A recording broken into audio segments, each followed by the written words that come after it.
Good afternoon. How are you guys all doing today? I hope you're having a great and awesome day so far.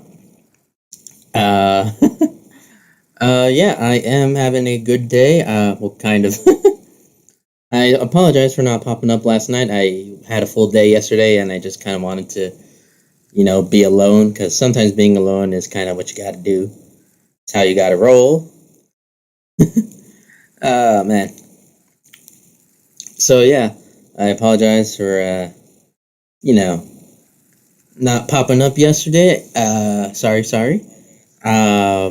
What was I thinking of? I don't know. I'm trying to think of something. Oh yeah, that's right. FedEx came by today. I didn't know it was FedEx, so I didn't answer the door.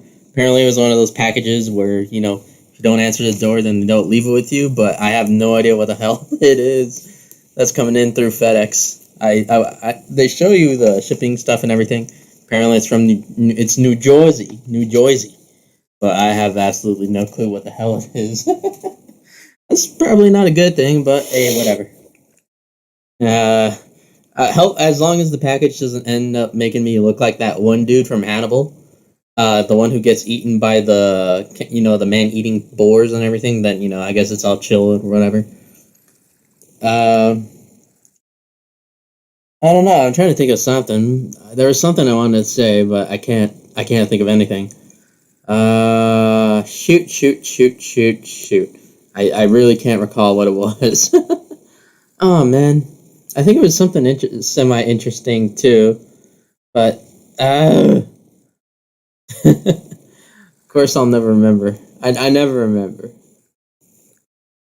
There's too many men, there's too many faces, causing too many problems. I don't know, I just can't think of anything. Man.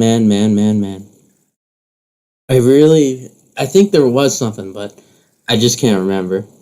Oh well, I guess if I remember later, then I'll bring it up. But honestly, right now, I have no clue what it was I wanted to say. Tomorrow we will be back with some whatchamacallit, Advance Wars. See how far we can go with that. Then after on Wednesday is my nighttime only. Thursday we'll be back with Final Fantasy Tactics. Sorry. Friday will be I don't know. I'm trying to think of what we're gonna do. It's really a tie down to whatchamacallit? It's a tie between Vampire the Masquerade and oh, why am I forgetting everything right now? Vampire the Masquerade and Battle Sector. I don't know. We'll see how it goes and everything. Yeah. Let's see my schedule. I'm gonna have my teeth pulled, my wisdom teeth pulled on the 4th of August.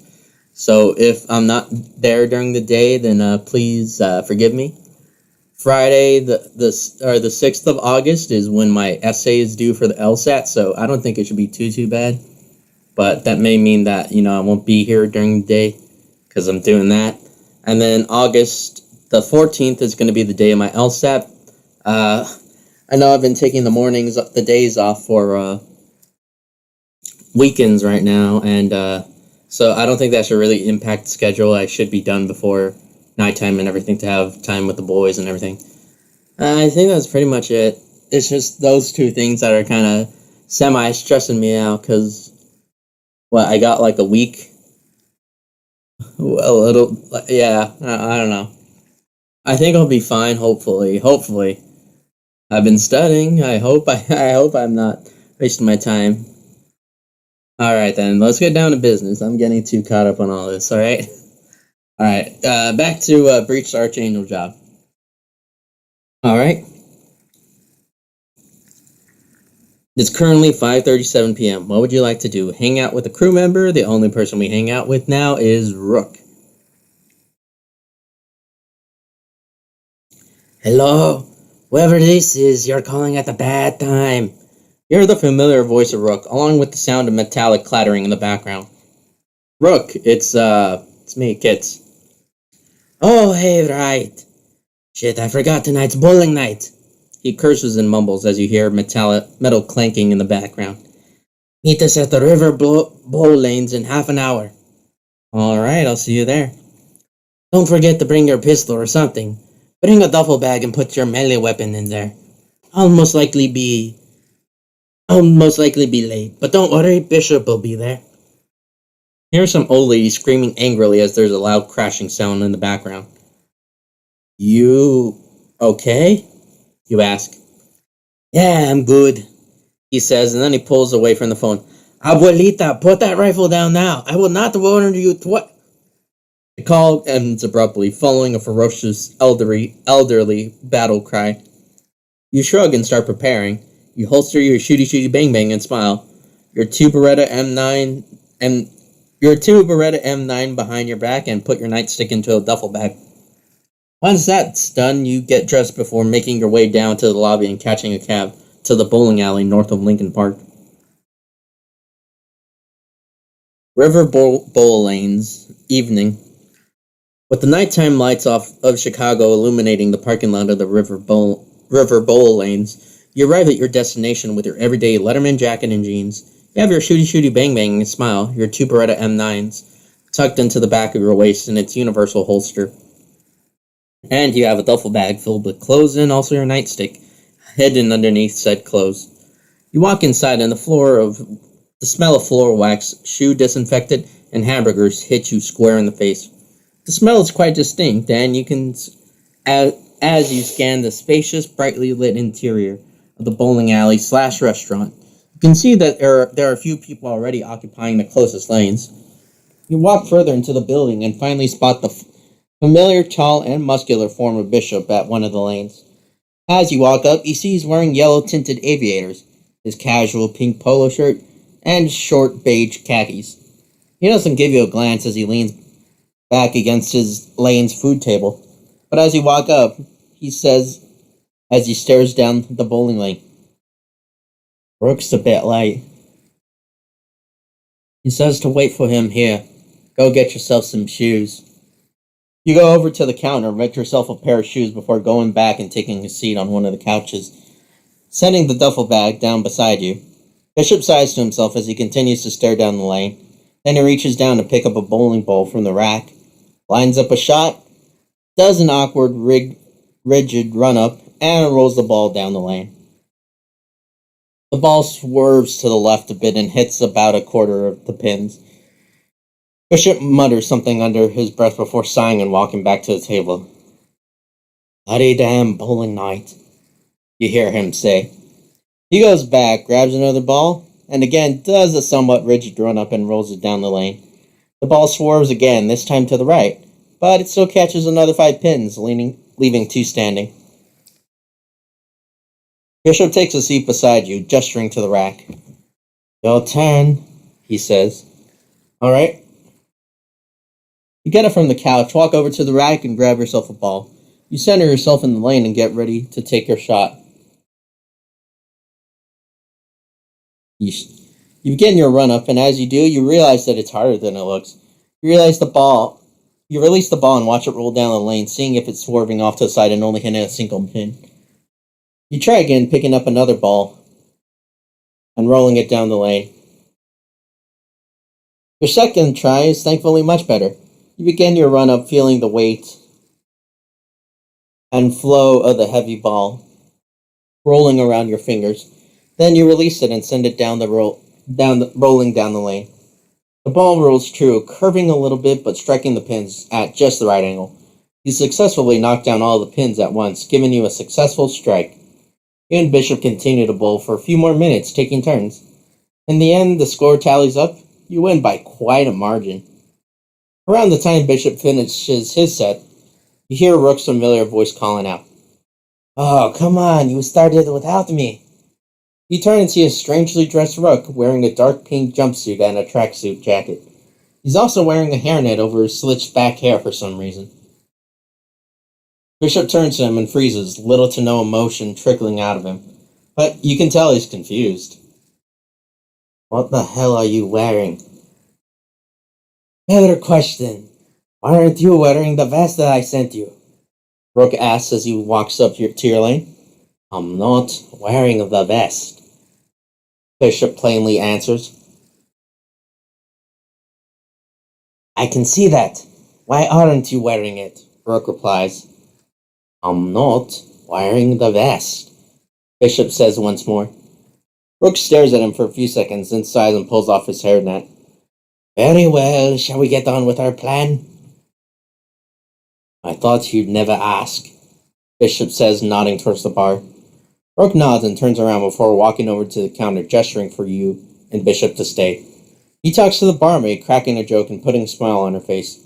It takes him a few minutes before the woman nods and walks off from behind the bar and over to the far end of the bowling alley. Meanwhile, Rook takes a couple of toothpicks, puts one in his mouth, and walks over before taking a seat on one of the couches. Bishop takes a seat next to you and leans back as he crosses his legs.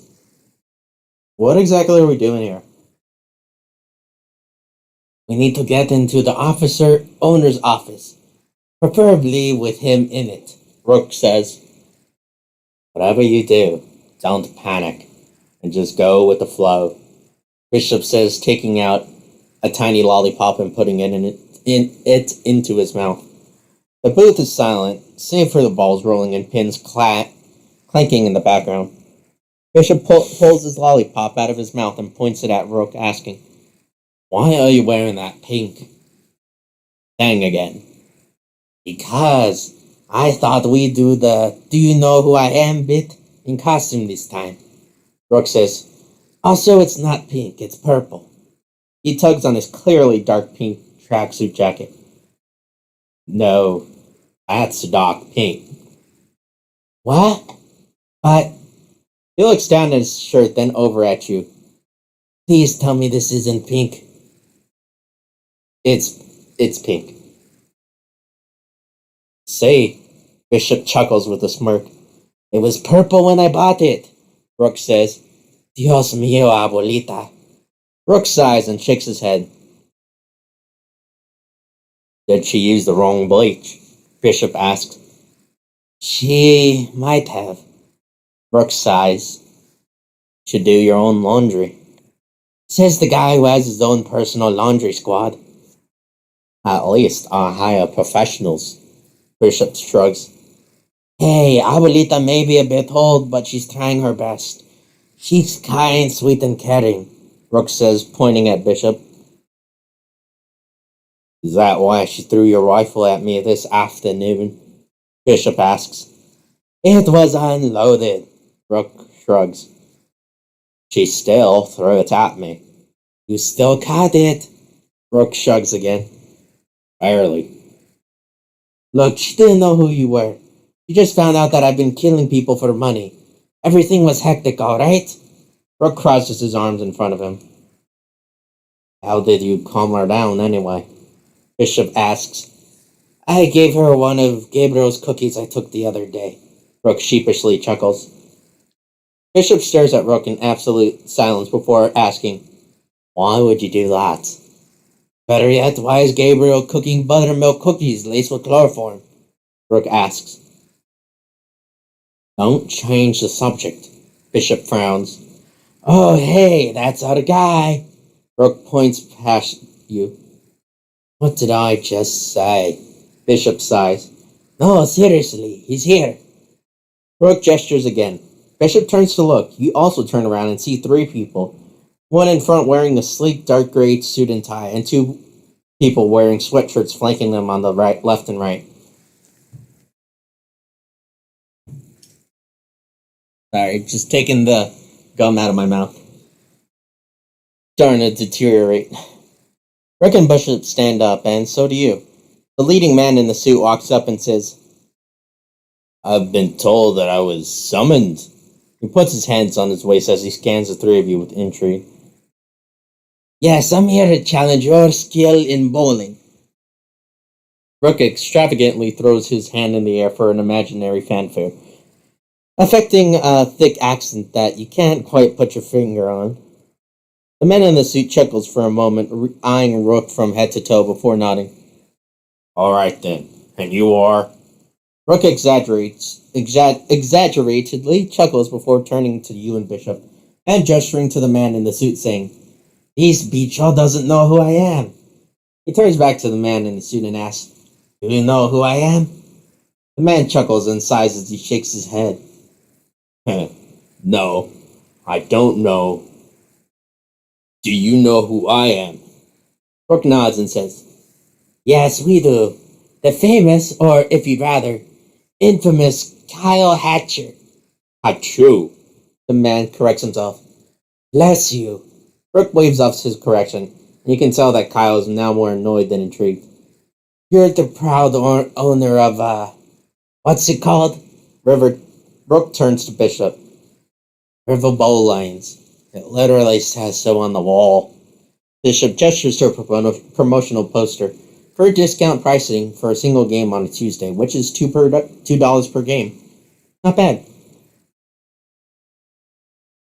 Right, the proud owner of the River Bowl Lanes, and also a very well-respected individual in the community, Rook says with a praising gesture and a smile. Hachu smirks again and chuckles as he says, That is correct. He nods in approval. Well, I'm sorry to say I'm not familiar with any of you. He looks over at you. Though you look rather familiar for some reason. Rook steps forward and says, My name is Benito Mondragon. One of Kyle Hatch's entourage gasps when Rook says the name, muttering under his breath, The Puerto Rican dragon. Rook smiles and immediately points to him enthusiastically. See, that man knows who I am. Wow, that actually worked for once, Bishop mutters quietly beside you. Well, Mr. Mondragon, am I right to assume that you want to battle me and my team in a bowling match? Hachu answers. That is correct. I'm willing to bet that no one can beat the dragon in their first meeting, Rook says, gesturing as extravagantly as ever.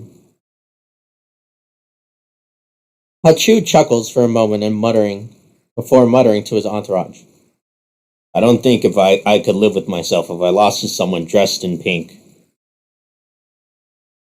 Seriously? Rook sighs and throws his hands up in frustration. It's purple.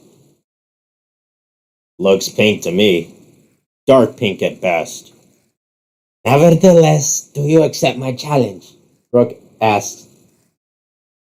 Sure, you said something about being willing to bet. How much are you willing to risk? Hachu asks with a smirk. Rook smiles as he leans in and whispers dramatically. $50. Hachu's eyes grow tired and he sighs. Is that the very best you can do? Very well. $75, Rook says. Hachu stares at him for a few seconds. You've wasted enough of my time. He sighs and turns around. But just as he's about to leave, Rook groans and says, $2,000. You can hear a slap from your left. You turn to see that Bishop just slapped himself in the face. Hachu stops and turns around with a smile. Now you have my interest. A few minutes later, the bowling alley staff has cleared 2 lanes. One for you, Rook and Bishop, and another for Hachu and his team. These are my assistants. This is Eddie. He gestures to one of his entourage who recognized the name the Puerto Rican Dragon. It's a pleasure to meet you, Senor Mondragon. Eddie nods, smiling nervously at Rook. And this is Pete. He gestures to his other assistant who maintains a serious expression as he scans the 3 of you. This is my French-born British documentary producer, Jean-Luc Brinley. Rook gestures his hand to Bishop, also known as Big Guns Brinley. Bonjour, Bishop says in a flat French accent. And this is his assistant, Casey Diaz. Rook gestures to you. Pleasure to meet you. Hachu and his team nod back and reply. Very well then, shall we begin? Hachu asks, clasping his hands together. Yes! Rook pumps his fist. 3 versus 3.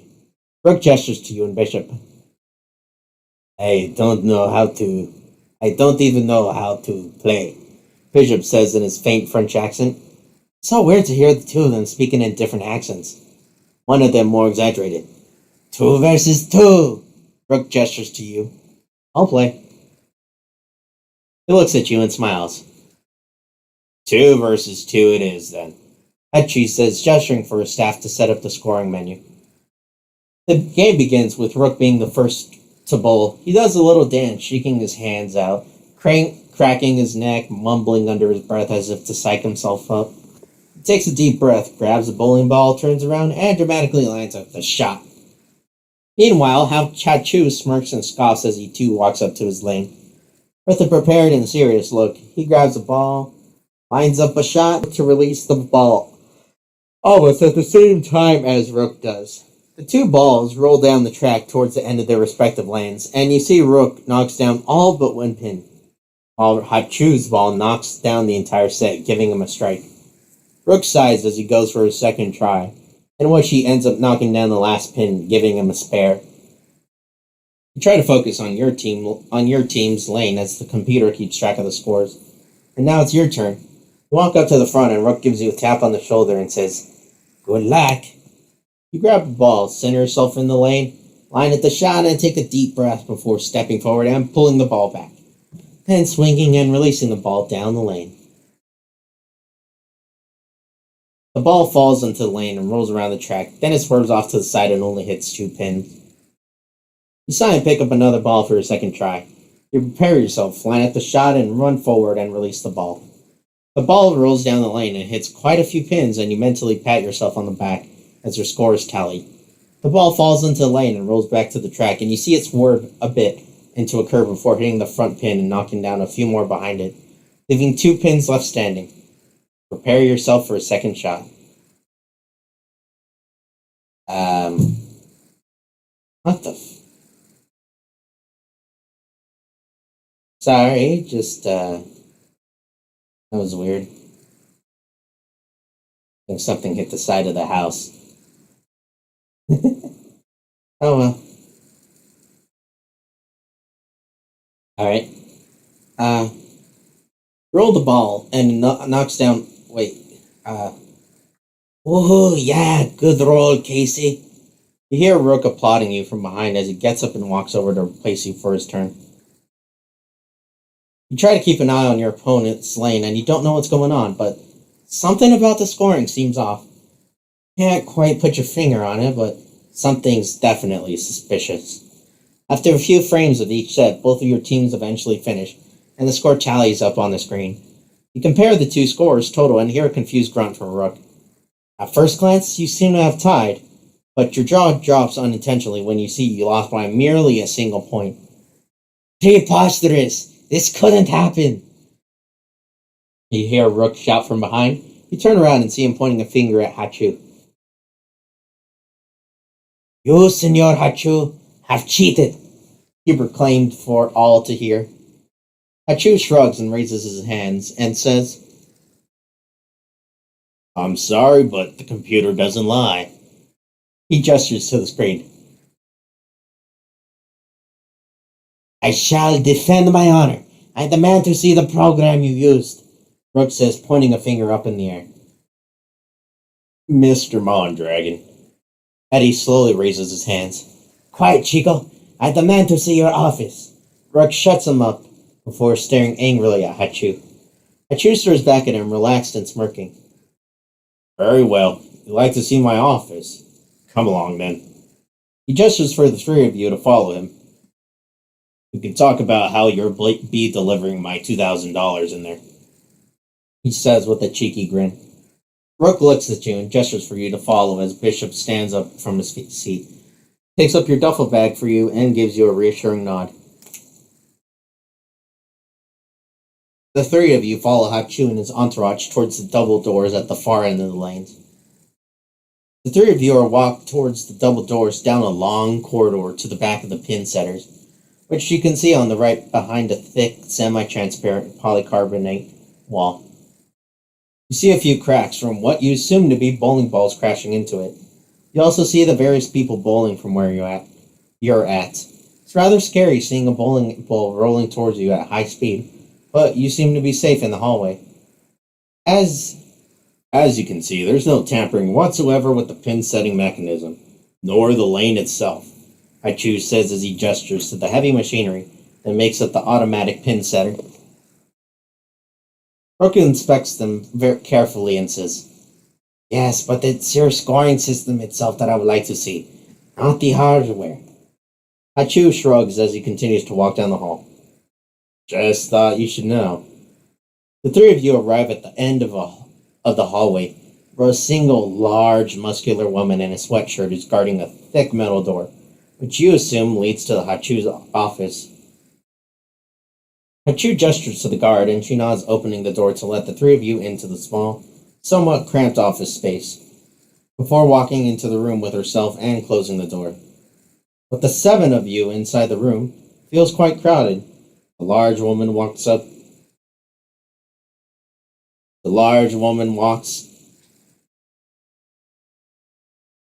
behind the three of you and stands guard as you, Rook, and Bishop take a seat in front of Hachu's desk. All Pete and Eddie stand guard behind him.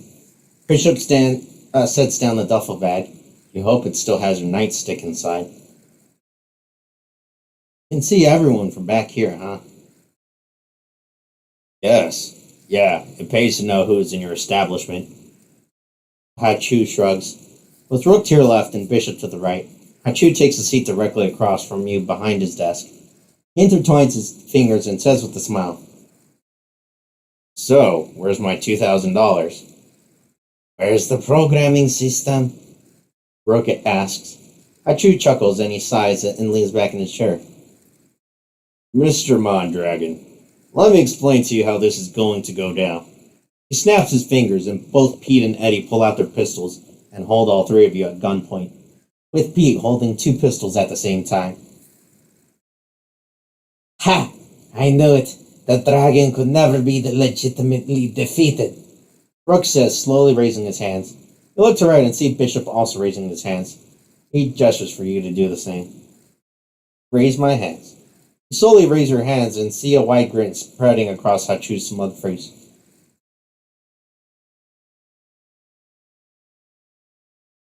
"Great job, people. Really on point this time," Hachu says, clapping a bit as he turns around and nods to the two behind him. "Great thinking bringing two guns, Pete." Then he looks at the woman behind you and nods. She grabs Rook's hands and pulls them behind his back. Then she takes a pair of handcuffs and cuffs his hands behind him. "Ow, hey, go easy on the dragon, por favor," Rook hisses. You feel your hands being grabbed on tightly as they're pulled down and cuffed behind your back. You can barely move your arms and the cuffs feel cold on your skin. You see Bishop getting the same treatment, staying as quiet as possible as his hands are cuffed behind his back. "Thanks, Alice. Go stand outside and make sure no one comes in." Hachu nods to the woman behind you.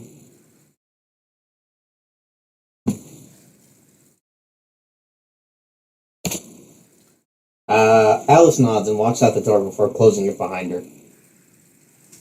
"Sorry, just trying to find something." "Don't worry, I found it." "Yeah, don't worry. Chill." Hachu looks over at Rook and says, "Mr. Mondragon, you really should have listened when you heard that I was not a man to be messed with." He clasps his hands together. "Alright, so here's how it's going to go down. First off, I would like to say..." Rook cuts him off. "What would happen if I were to scream very loudly for help?" Hachu chuckles. Eddie and Pete continue to point their pistols at you. "Well, no one would hear you. This is a soundproof room hidden behind a row of loud mechanical pin setters. No one's coming to help you here." "Well then..." Rook slumps back into his chair and sighs. "Now, where's my $2,000? Hachu asks, looking directly at Rook. "Where's the scoring system?" Rook asks, I don't think you realize that you're not in any position to bargain. Hachu clicks his tongue. He likes to think he does, Bishop says. Well, you're not. Hachu stares at Rook. Rook stares back at Hachu. I demand to know the truth, he exclaims. And I demand my $2,000, Hachu argues. During the shouting match, something clicks in your mind. You have a lockpick, and as always, you've hidden it in your back pocket. Not sure if you can pick your handcuffs open without looking at them, but you could certainly try. Pick the handcuffs. You very gingerly reach down and stealthily pull out your lockpick set. Find yourself the correct pin by feeling the edges, then begin working on the lock of your handcuff. It takes you a bit of time, but you suddenly feel a sense of relief as the cold metal around your wrist loosens. But you freeze when you hear a loud click. What was that? Hachu pauses and turns in your general direction. That was you changing the subject. Show me your scoring system, and I demand you release me. Rook shouts, trying his best to distract Hachu. Do you have the money or not? Hachu shouts back, successfully distracted. Well, I don't have the money, Rook says. Hachu stares at Rook and sighs before shaking his head. Oh, I kind of knew that. I did have my hopes up, he says, gesturing to Eddie and Pete. The two of them pull their pistols behind their back, put their pistols behind their back beneath their hoodies. Hachu looks at the three of you and says, I want my money by the end of the month. But before I can let you go, I'm going to have to show you three what happens when I don't get my money. You see Eddie and Pete taking out what appears to be brass knuckles. Wait! Rook shouts, and Eddie and Pete pause as they're putting on their brass knuckles. Do you accept credit cards? Hachu stares at Rook for a moment before replying, No. He sighs and gestures for Eddie and Pete to continue. What about debit? Do you have an account I can transfer to? Rook asks as Eddie and Pete pause once again. Hachu thinks about it for a few seconds, muttering under his breath. I've never had anyone ask me that before. He chuckles and says, No, I need it in cash. Rook looks over to Bishop and says, Hey, Brinley, how much do you have on you right now? Bishop shrugs and says, I don't know. I have to check my wallet. Rook looks at Hachu and asks, Could you cuff my friend so we could see how much he has? You can tell Rook is trying his best to delay this, but you're not sure why. Hachu grows frustrated and shakes his head. I can release all of you once you're on the floor, bleeding and gasping for air. He gestures for Eddie and Pete to continue. Wait, one more thing, Rook shouts. What? Hachu shouts back. Fuck you! Rook shouts as Bishop suddenly pulls his hands out from behind his back, holding his P226 pistol. He immediately opens fire on both Pete and Eddie. Bang, bang! Shot rings out inside the office, nearly deafening everyone. Bishop quickly points his pistol at Hachu and holds him at gunpoint. You can see a tiny little lollipop stick out of the keyhole in his handcuffs. It appears Bishop picked his own lock with the lollipop he had before. Since your hands are already uncuffed, you immediately reach down, pull out your shooty bang bang and smile, and point it at Hachu, holding him at gunpoint with Bishop. You turn away and see Rook struggling to unlock his own handcuffs with a toothpick. God damn it. Hang on. Rook grunts as he continues to pick the lock for a few more seconds, before finally freeing himself. There you go. He quickly reaches into his tracksuit, pulls out a bright green squirt gun, and points it at Hachu. Hachu stares at him, confused and unsure of what to think of the fact he's now being held at gunpoint with a water pistol. What's that? He asks. Rook continues to maintain a serious expression as he stares at Hachu through the non-existent sight of his toy squirt gun. He sighs and says, Not having the best of days today, trust me. This would have been much more intimidating if I had a real gun. He looks away and mutters, Fucking hell, abuelita. Chu very slowly raises his hands and leans back. I told you not to use a toothpick, Bishop says. I broke, alright? If I had a spare, I would have had my hands free sooner. Rook replies. Sure, whatever helps you sleep at night. Bishop comments icily. As all of you point your weapons at Hachu, you hear a faint weeping come from behind you. Hang on 1 second. Rook says, lowering his pistol as he walks past Hachu. The weeping turns into a painful moan as you see Rook walking up to Eddie, currently bleeding on the floor from his chest, unable to breathe.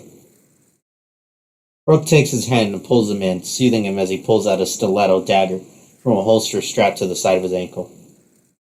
Shh, está bien, chico. Rook calms Eddie down and slowly leaning back as his head dangles on Rook's arm. Requiscata en pace, Rook says as he jabs the blade into Eddie's chest, killing him. Eddie slowly falls limp in his arms, and Rook gently sets him down on the ground, before closing his eyelids and walking back to his previous position next to you. I'll in me sunshine outside, he says to Hachu. Hachu looks over at the door and stares in for a few seconds. Say anything stupid and I'll make sure it's written in your tombstone. Whoops. Wrong character.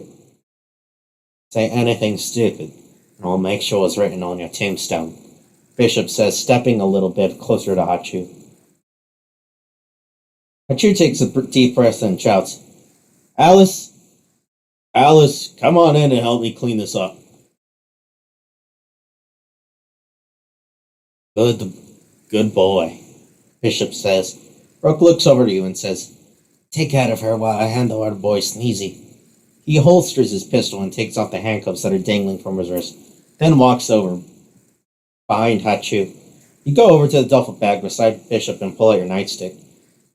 As you're doing so, the door handle rattles and slowly swings open. How are you going to handle Alice? Cuff her with the handcuffs. Quickly hide by the side of the door and wait as it opens. As soon as you see Alice walking through and freezing when she sees Hachu being held at gunpoint, you step behind her and shove the barrel of your shooty bang bang against the back of her head. She freezes and slowly raises her hands as she does. You grab her wrists and pull them down behind her back. You kick the back of her knees and she falls in front of you, making it easier for you to cuff her. Bishop walks up to her and gestures for her to keep an eye on Hachu. Gestures for you to keep an eye on Hachu. You point your weapons at him. Bishop pulls out what appears to be a stun gun, jams it into the side of Alice's neck, and with a loud and prolonged zap, she's stunned unconscious. Slumped on the floor next to you. Bishop pulls out his pistol again and aims it at Hachu. So, Rook finishes cuffing Hachu, grabs his shoulders, and forces him to sit down. Guess what we're going to do to you? He smiles and clasps his hands together. Hachu looks at the three of you, confused, somewhat shaken and surprised. Are you going to kill me? Run! We need to ask you a few questions first. Rook says as he steps back in front of Hachu. He points his hands out. He puts his hand out to Bishop and looks at him expectantly. Bishop simply stares back at him, saying, You didn't bring it, did you? I thought you were going to bring it. Rook replies, I didn't have the file. You took it, remember? Rook sighs and looks over at Hachu, staring at him with a disappointed frown. Like I said, hasn't been the best of days. He shrugs and sighs. A few minutes later, Rook is browsing through his phone while Bishop sits next to you, holding his pistol up to Hachu's head, as Rook goes through a few pictures. Do you know this woman? He dramatically shows him the phone, as if accusing him of murder. Hachu stares at the phone, confused, and says, No, that's a dog. Oh wait, that's my little pupper. Hang on. He pulls the phone back and searches through it some more before putting it in front of Hachu again. Do you know this woman? He shows Hachu a picture of Alex Caulfield, who you remember as the daughter of the woman who came to Gabriel for help. Hachu squints at the picture and says, Can't say that I've seen her, no.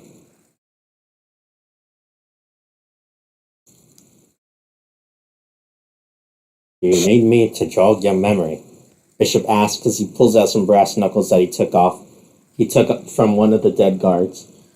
Bishop chuckles and shakes his head, or Hachu chuckles and shakes his head. No need, trust me, I've been in this position a couple of times. I know that I'd just be raking up beatings if I were to withhold information. Who are you people anyway? He looks at the three of you, confused and nervous. The name's Rook, Rook says as he continues to browse his phone. This is my partner and brother Bishop. Thankfully, we're not related. And you? Hachu looks at you curiously, scanning you familiarity.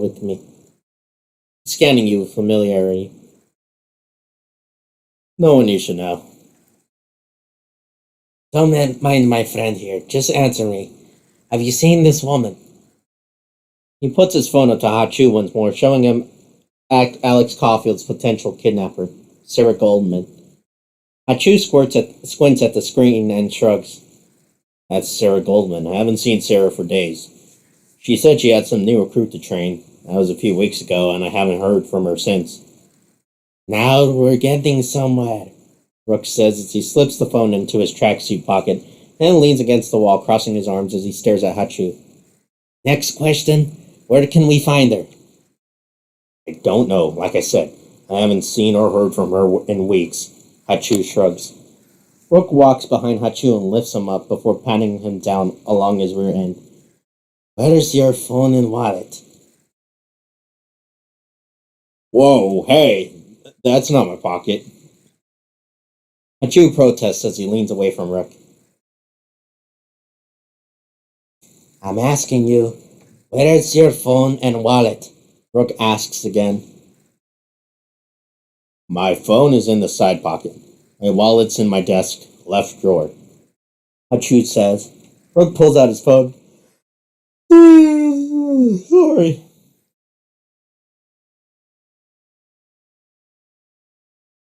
Rook pulls out his phone and grabs his wallet from the drawer, then walks back to the wall and leans against it as he goes through the phone and puts Hachu's wallet into his own pocket. What do you need my wallet for? Hachu asks.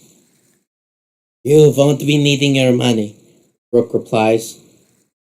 Hachu frowns and sighs as he sits back down into his seat while Rook goes through the numerous messages on his phone. Before finally coming up to one message, he reads aloud. Got a potential recruit. He's a bit quiet, but he's willing to do some work. Yeah, that was her last message to me, Hachu says. It says the potential recruit, a he, Rook points out. Yeah, she didn't say about who he was, but she did say she had a few recruits to train, Hachu explains. Any idea where she would have gone for training? Rook Bishop asks. Sorry. Not a clue. Training can be anything from robbery to a small-time stick-up, or maybe even just getting money from from some people who owe us, Hachu says. It's actually quite normal for her to go quiet for a few weeks to set up a job. Bishop looks over to Rook and says, I think our little Caulfield's getting ready for a bit. Oh, whoops. I think our little Caulfield's getting ready for a robbery. Rook nods and says, I'll have to check in with Gabriel, and maybe have some of my birds. Maybe some of my birds can keep an eye and give me a few stories. He look over at Hachu and asks, You know where Sarah used to be? Where she lives, where she works? Yeah, I had her address on the phone, along with all the people who work for me. She used to work here full time, Hachu replies. Bishop crosses his arms in front of him and asks, Anything else you can tell us about Sarah Goldman? Hachu shrugs and says, Well, she's a mean bitch on her best day. I usually send her out for shakedowns and sometimes to recruit people. That's about it. I think we have all we need. Brooks says with a smile as Hachu's phone goes into his tracksuit pocket, along with the wallet. Hachu sighs in relief and looks at the two of them. Are you gonna let me go? We'll see. Brooks says as he pulls out his own phone and dials a number. Bishop walks behind Hachu and takes hold of his shoulders, keeping him still. Brooke calls on someone and you can hear ringing for a few seconds before they answer. Hey, so Michael, I have Kyle Hachu here with me. What would you like me to do with him? He pauses for a moment as Bishop takes a step back from Hachu and silently pulls out his P226 pistol again. I have everything I need, and all you'd ever need is on his phone. Brooke says, Alright, any requests? Okay. He hangs up and sighs before looking at Bishop and giving him a reluctant nod. Brooke looks down at Hachu and says, I'm sorry. Bishop raises his pistol to the back of Hachu's head. Through Hachu's slowly closing eyes, you see his heart dropping, his hopes crushed, and he releases a sigh. He slowly closes his eyes, muttering under his breath. Please don't. I have a girl to take care of. Which one? Your wife, your mistress, or your daughter? Brooke asks. Hachu opens his eyes in surprise and looks at Rook. My daughter. I'll make sure she's taken care of. Rook nods as he looks to Bishop, who nods back. Hachu's jaw jitters for a moment, then he sighs. Wait, please! Bang! Kyle Hachu's head slams down onto his desk, his blood, brains, and fragments of his skull splitting across the piles of paperwork, blood pulling down onto his computer keyboard. His body falls limp, his arms still cupped behind him. Bishop Coley walks up beside him and checks the pulse on his neck and wrist. Paul Rook looks down at the ground and sighs. I think he's dead, hermano, Rook says. Never be sure, Bishop replies. Rook crosses his arms in front of him and stares at Hachu's now dead body. Do you ever think that we're a little cold sometimes? Rook asks his partner. Yeah, they should really turn down the AC in here, Bishop says, shrugging. I know, right? I'm freezing even in the jumpsuit, Rook says, shivering for a moment as he rubs his arms. Let's get out of here, Bishop says. The three of you eventually walk out of the room, back down the alleyway and out of the bowling alley. Because you didn't bring a vehicle, Rook offers to drive you home after he stops by his headquarters. You hop into the duo's iconic taco van and begin making your way out of the downtown area, down to South Chicago. Bishop is driving and Rook is sitting with you in the kitchen compartment of the taco van. You find yourself sitting on one of the seats in the kitchen with a plate of quesadillas. Rook, who's sitting on an electric stove in front of you, is eating one of the quesadillas as he stares out of the window of the food truck. The ride seems quiet. Now's as good as any time to strike up a conversation. Usually this is where me and Rook start the conversation, but I'm really hungry. I don't know why Bishop's not talking, Rook says. Bishop pulls out another lollipop out of his mouth and asks, What? He's been focusing on the road. Nothing, just keep sucking, you big baby, Rook shouts and chuckles. So, what do you do in your off time? I don't have much off time, but when I do, I'm either managing my strip club or if I have a lot of free time, I'm at home helping my abuelita clean up the house. He shrugs. You don't have any part-time jobs, you ask? I'm an assassin. Why would I? He chuckles. You're a taco truck owner, Bishop says. Yeah, and you're a taco truck driver, Rook replies, looking at Bishop in the rearview mirror.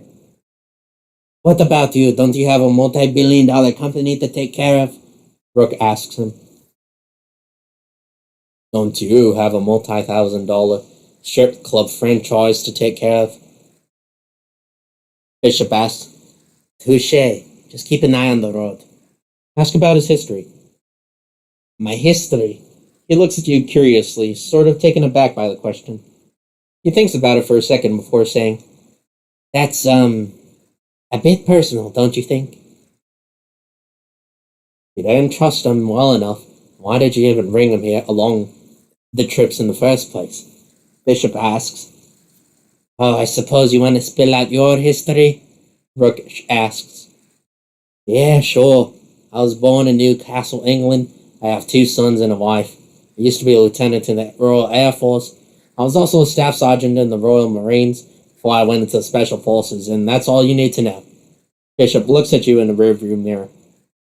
Huh. Rook sighs and shakes his head. Well, there goes the exposition. He chuckles as he leans back against the wall of his food truck, staring at you. He takes a deep breath and says, I was born in Monterrey, Mexico. My mother and father were immigrants from Spain. For some reason, they never told me why we moved, but they tended to slap me around if I asked too many questions. So I kept my mouth shut. He pauses for a moment before looking at Bishop, who's half keeping an eye on the road and on the two of you through the rearview mirror. Brooke sighs and continues. Skipping over a few things, I eventually got my ass to America seeking wealth and power. And all I got was a green card and an offer from the cartels to spy on the rival cartel. I took the job, got caught, almost executed. I joined the U.S. Marine Corps to escape the cartels. Turned out I was good at shooting people, so I stayed until they kicked me out for misbehavior. I eventually started working with the cartels again before Gabriel found me and recruited me for a special forces team. He looks over to Bishop and says, How's that for a story? Show off. Bishop smirks. Ask about his profession. I kill people. What more is there to it? Brooke shrugs. What kind of people do you kill? Bad people who do bad things, who deserve to have bad things done to them.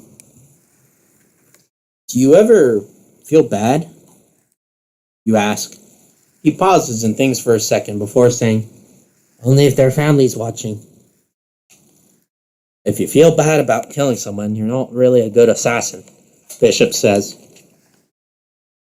Usually the people we kill, they either have it coming or they were in the wrong place at the wrong time.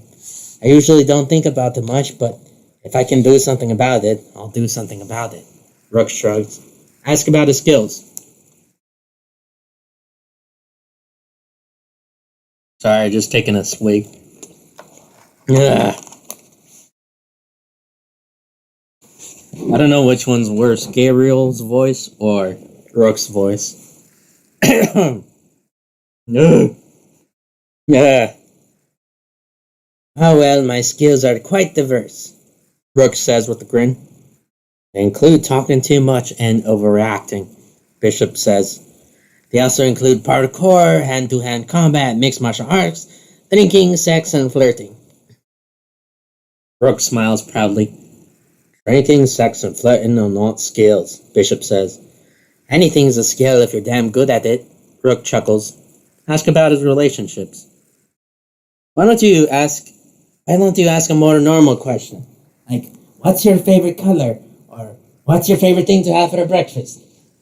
You always ask these kind of questions to your crew, Rook asks, apparently avoiding the question.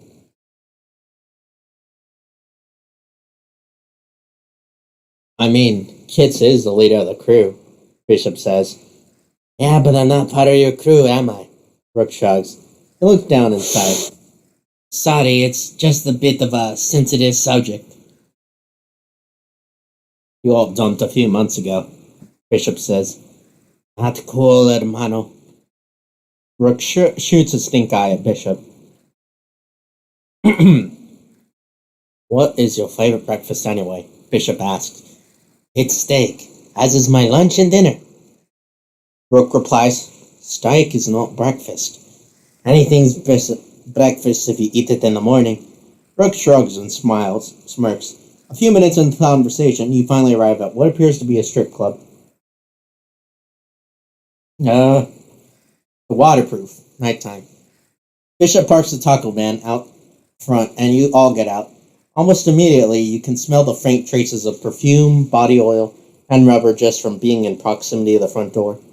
The building itself is bland and covered in black and purple paneling with glowing pink lights that brighten up parts of the parking lot at night.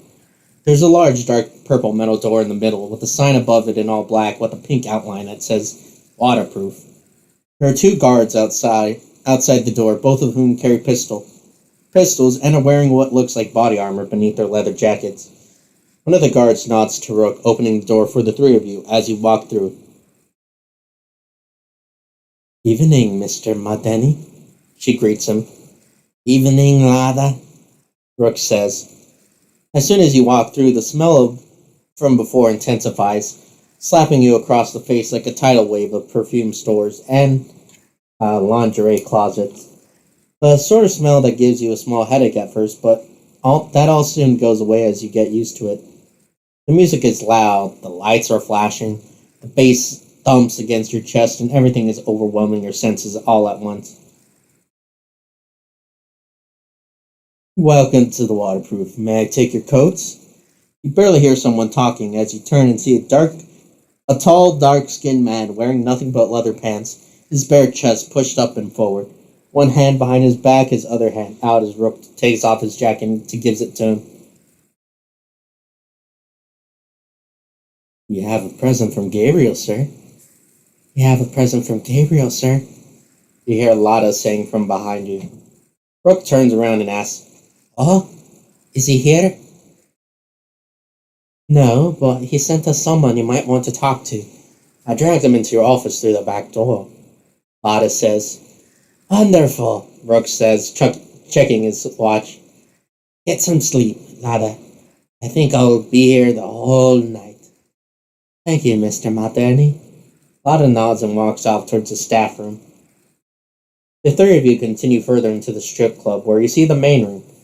An array of seats, bars, lit-up platforms, and lights all around, with many dancers of all shapes, sizes, genders, and clothing, all of whom greet Rook as he walks past. You see on one side of the strip club, right beside the bar, what appears to be a transparent donation box of some sort filled with paper bills. Rook takes a turn and walks up to it as he pulls out a wallet. A shoes wallet, that he took before. As you walk up, you see an information panel above the donation box. It says, donation for the LA Hope Foundation. Care, research, and development for the mentally and physically disabled. Rook takes out all of the money inside, in which, by this visual inspection alone, is quite a lot, and drops it into the box. Maybe you'd like to add the donation. Don't really carry around much cash, but you do have some money with you. You could send some from your account to charity. Check your pockets and bank account, finding a total of yada yada yada.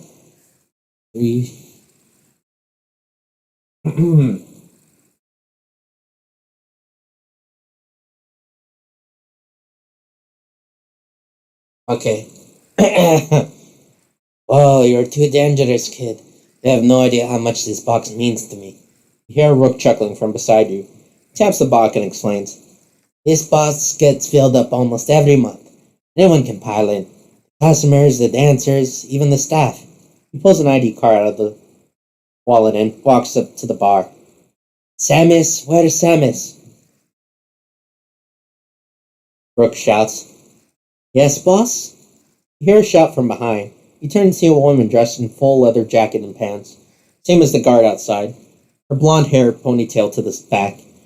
"I need you to get this address and keep an eye on them. Make sure nothing bad happens." Rook shouts over the music as he hands her Hachu's driving license.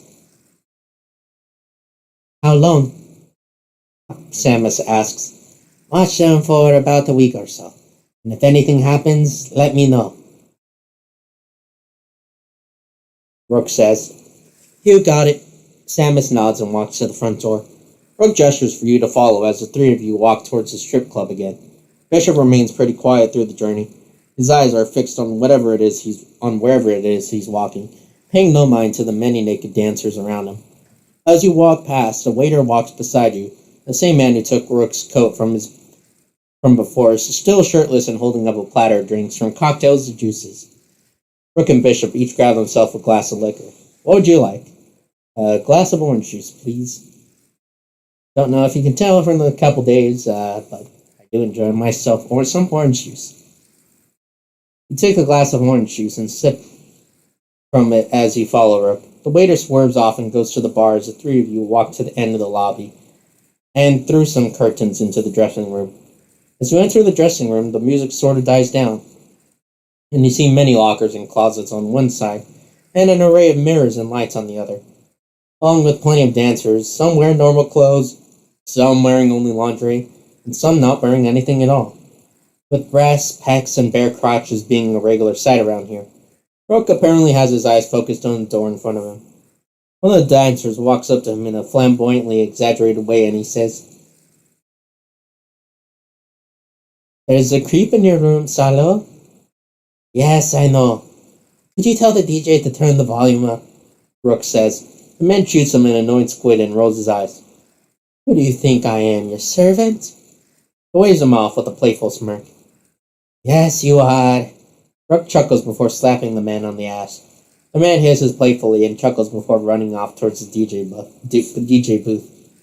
One of the men women walk up beside you and eye you from head to toe. Though her herself is wearing nothing but panties, her wavy red hair covering one of her breasts. "You're a bit overdressed, don't you think?" "Irene, could you make sure no one comes near my office?" Rook asked. "Sure thing. I'll get someone to reserve the dressing area out front," Irene says. "All right. And would you mind driving my friend home?"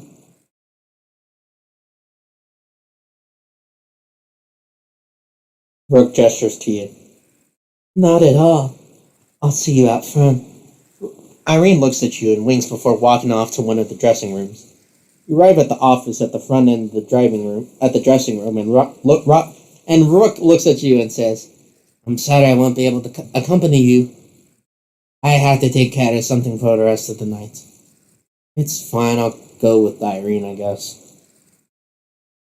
Rook nods and opens the door to his office, and you see a man with chains around his arms and body, restrained inside the room, sitting on a chair.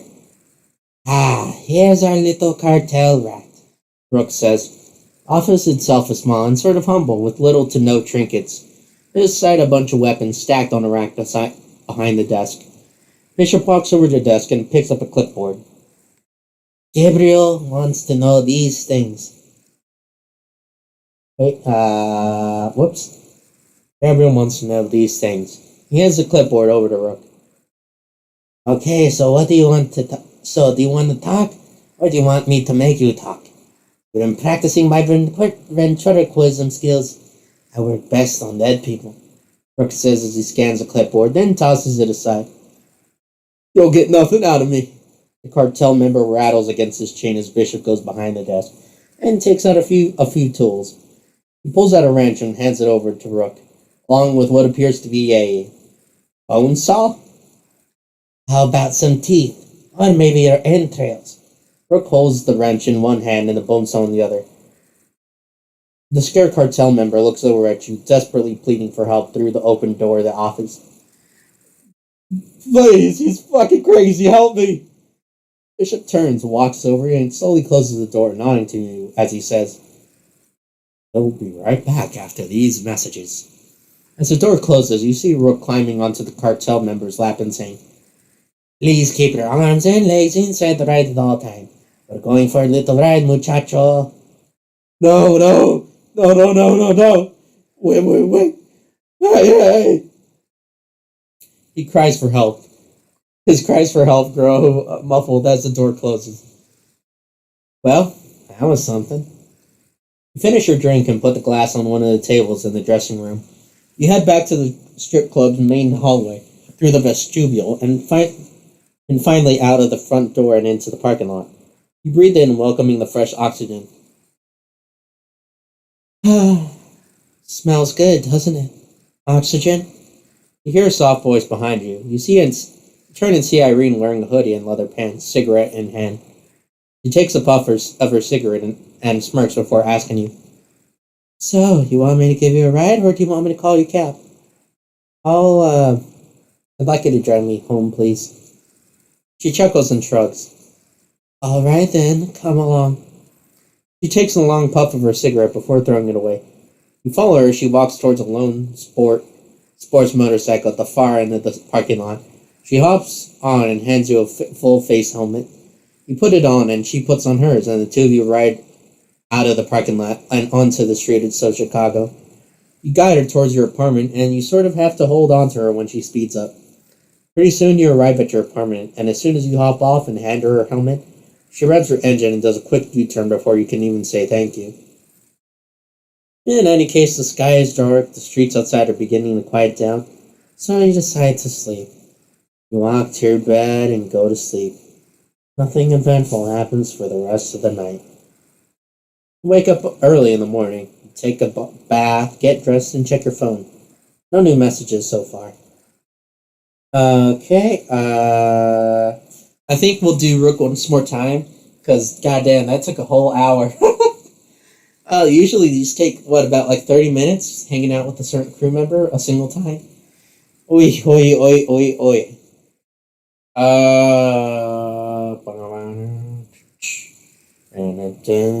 Give me a break for 2 minutes. Okay, 107.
Alright. Let's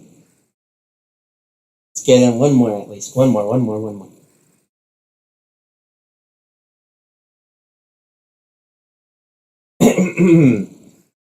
Well, let's just train some skills at Gregory's.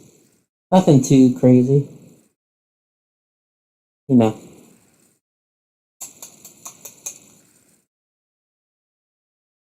Alright. You finish up and currently check the time. It's currently 5:07. What would you like to do? Hang out with the crew member? Rook. Thank you for calling Rocco's Tacos. How may Rocco help rock your taco? You hear Rook's familiar voice. Rook? It's me. Surely he'll recognize your voice by now.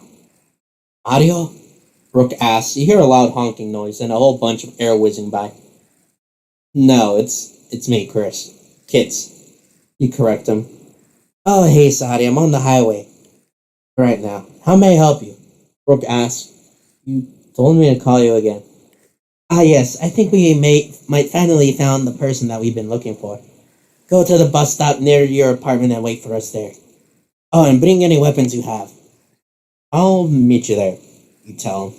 Then you hang up and dress yourself in your everyday attire, Letterman jacket and jeans before heading out. Go to the corner of the block where the bus stop is with your shooty bang bang and smile. And your Ronald Reagan hidden in a duffel bag. And wait there for any sign of Rook and Bishop. You find yourself waiting a bit longer than you deem necessary and finally grow bored. You decide to pull out your phone and give Rook another call. However, as you're going through your contacts list, you hear what sounds like gunshots far off in the distance, and they seem to be getting closer. Civilians around you hastily make their way indoors or try to leave the area and get away from the gunshots. You try to find cover behind the bus stop, but you hear a tire squeal as Rook's iconic taco van drifts around the corner and screeches towards you. Immediately, you pull out your bloody white mask with a broken heart and put it on. The taco van drives straight at you and brakes as it arrives beside you. The front passenger doors opens, and you see Rook's familiar face. He's wearing a giant taco suit. No time to explain. Get in the van! You quickly hop into the van and strap yourself in with the seatbelt as Rook immediately slams on the gas pedal.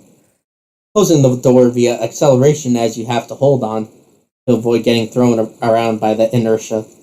The taco van's engine revs loudly as you look back and see Bishop in the rear wearing a burrito costume. Don't ask. He's in the process of unlocking a hidden compartment in the metal flooring of the taco van's kitchen.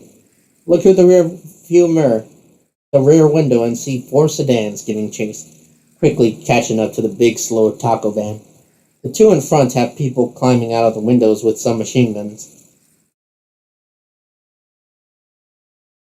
Can you bring it up a bit faster? Rook asks Bishop as he drifts the van around a corner. Can you yell a little louder and state? Well, obvious, Bishop calmly replies as he tries to insert a key into the padlock that holds the hidden compartment closed. Please tell me you brought the gun, Rook says, looking at you. I brought my rifle. You quickly unzip your duffel bag and pull out your firearm. After making sure it's loaded, you roll down your window while Rook continues to keep this taco van steady for you. You see sparks exploding around you as you hear the gunshots popping off from behind. Look in the rearview mirror and see the 2 frontmost sedans racing behind you, with 2 people with machine guns and carbines leaning out of the side windows, firing at the van. You continue to open fire and you duck beneath it. However, you soon find that none of their bullets are penetrating through the back door. You can see the glass of the back door cracking, but no bullets gone through. You hear the dings off the side of the wall of the van, but again, no bullets gone through. It seems to have been purposely built for such a scenario. However, you're going to have to deal with them, so you hold onto the grab handles and pull yourself out the window with your Ronald ray gun in your hand. You quickly raise it and aim down the scope at the people chasing you, then open fire. Bang, bang, bang. You fire and you see one of the shooters fall out of the sedan and land in the asphalt. The car swerves to the side and crashes into the nearby garbage truck.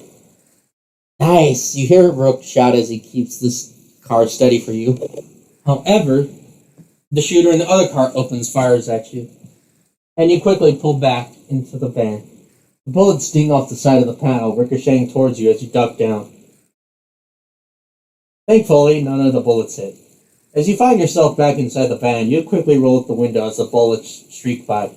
Cover yourself as the shots fly past you, some smashing into your window as it closes. But thankfully, the window itself is bulletproof. The van is rather full of surprises. However,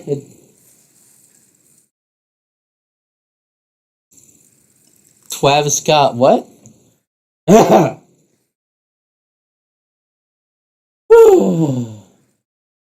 What the hell, tacos? I wanted Travis.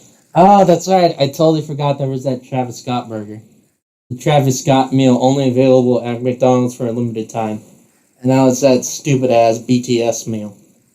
I want to commit unplugging my power cord. Alright, either way, back to it. Yada yada yada. However, it doesn't seem to stop there. Look behind you and see Bishop finally opening the compartment. He pulls the steel trapdoor open, reaches inside the compartment. He pulls the steel trap... Jesus fucking Christ, I can't read. You look behind you and see Bishop finally opening the compartment. He pulls the steel trapdoor open, reaches inside the compartment, and pulls out a giant machine gun, and then 2 brawling on a tripod with a shield attached to it. There's a splash of blood-red lettering paint on the side that says, Miss Hellfire. Bishop folds the shield forward and yanks a cable inside the hidden compartment. The back door opens, revealing the sedans giving chase. You can see the eyes of one of the drivers go wide in absolute terror. You feel your heart being blasted back by the shockwave each time the machine gun fires powerful 50 cal projectiles. There's just something about watching a grown man in a burrito costume firing a large machine gun out of the back of a taco van, while another man in a taco costume drives the van. That makes you question what kind of game it is you're currently playing. There's a constant thumping, drumming in your ear as you feel the gunshots of the machine gun beat through your chest. Sparks fly off the hood and sedans. Blood splatters inside, spraying against the decimated windshields. A massacre in mere seconds. The other shooters quickly pull back into their cars as Bishop opens fire at them, instantly killing the drivers, causing one of the cars to swerve and crash into a nearby newsstand, which thankfully no one is around. Bishop starts firing as the van swerves out of the side of the sedan. The barrel lets out a smoky sigh as Bishop folds the shield back into its secret compartment.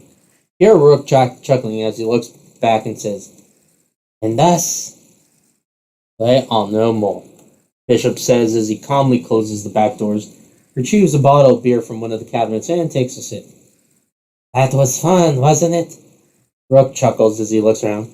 "That was dangerous," Bishop says. "Oh, come on, you had fun shooting Miss Hellfire," Rook says, catching not a smile, or even a smirk from Bishop. Bishop stares at Rook and says, "I wouldn't have hot targets if it wasn't for you." "I wasn't the one who started it." Rook shrugs. "You literally shouted at them, 'Come and get me, pendejos,'" Bishop says. "Yeah, as they were chasing us down," Rook retorts. Bishop sighs, drowning himself in more beer as Rook drives the taco van. "That escalated quickly," you say. Yes, it did. It ended quite abruptly, too," he chuckles. "Would you rather we fight on for hours?" Bishop asks. "It'd be a nice change of pace. The criminal life has been so dull compared to our life in the company," Rook says. "True." Bishop reluctantly agrees with his partner as he sips his beer. "Who the bloody hell were those people?" Bishop asks. "I don't have a goddamn clue." Rook chuckles, causing Bishop to grow in annoyance. "Would you like to stop and ask their corpses?" "I'd like to at least know who it was I just blew into the afterlife with Miss Hellfire." "Well, if you insist, my guess is the cartels," Rook says.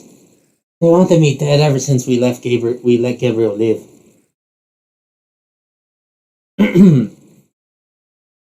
"Let's just end this then," Bishop says, pulling out his P226 pistol, making sure it's chambered and ready. "What do you suggest? We just waltz on through their compound and shoot the leader of the Unity cartel?" Rook asks. "We've been through worse, and we've killed worse people," Bishop says. Rook thinks about it, then sighs and shrugs. "True, but if we're going to do that, we'd have to let Gabriel know. Seems to be rather hell-bent on finding out about that." Bishop clears his throat, causing Rook to pause and turn to him. Bishop turns to you, and Rook nods in realization. "Right. Forget I said anything." The rest of the ride is rather quiet. Bishop finishes his bottle of beer, then unzips his burrito costume, releasing a pained sigh as he climbs out of the suit. "I spend one more second in this goddamn suit. Gonna have to smash your face in the windshield." Bishop scowls at Rook. "You don't enjoy it?" Rook chuckles. "No, I don't enjoy being inside a burrito costume all day in July," Bishop says, revealing he's wearing only a black tank top and blue boxers. "Such a shame.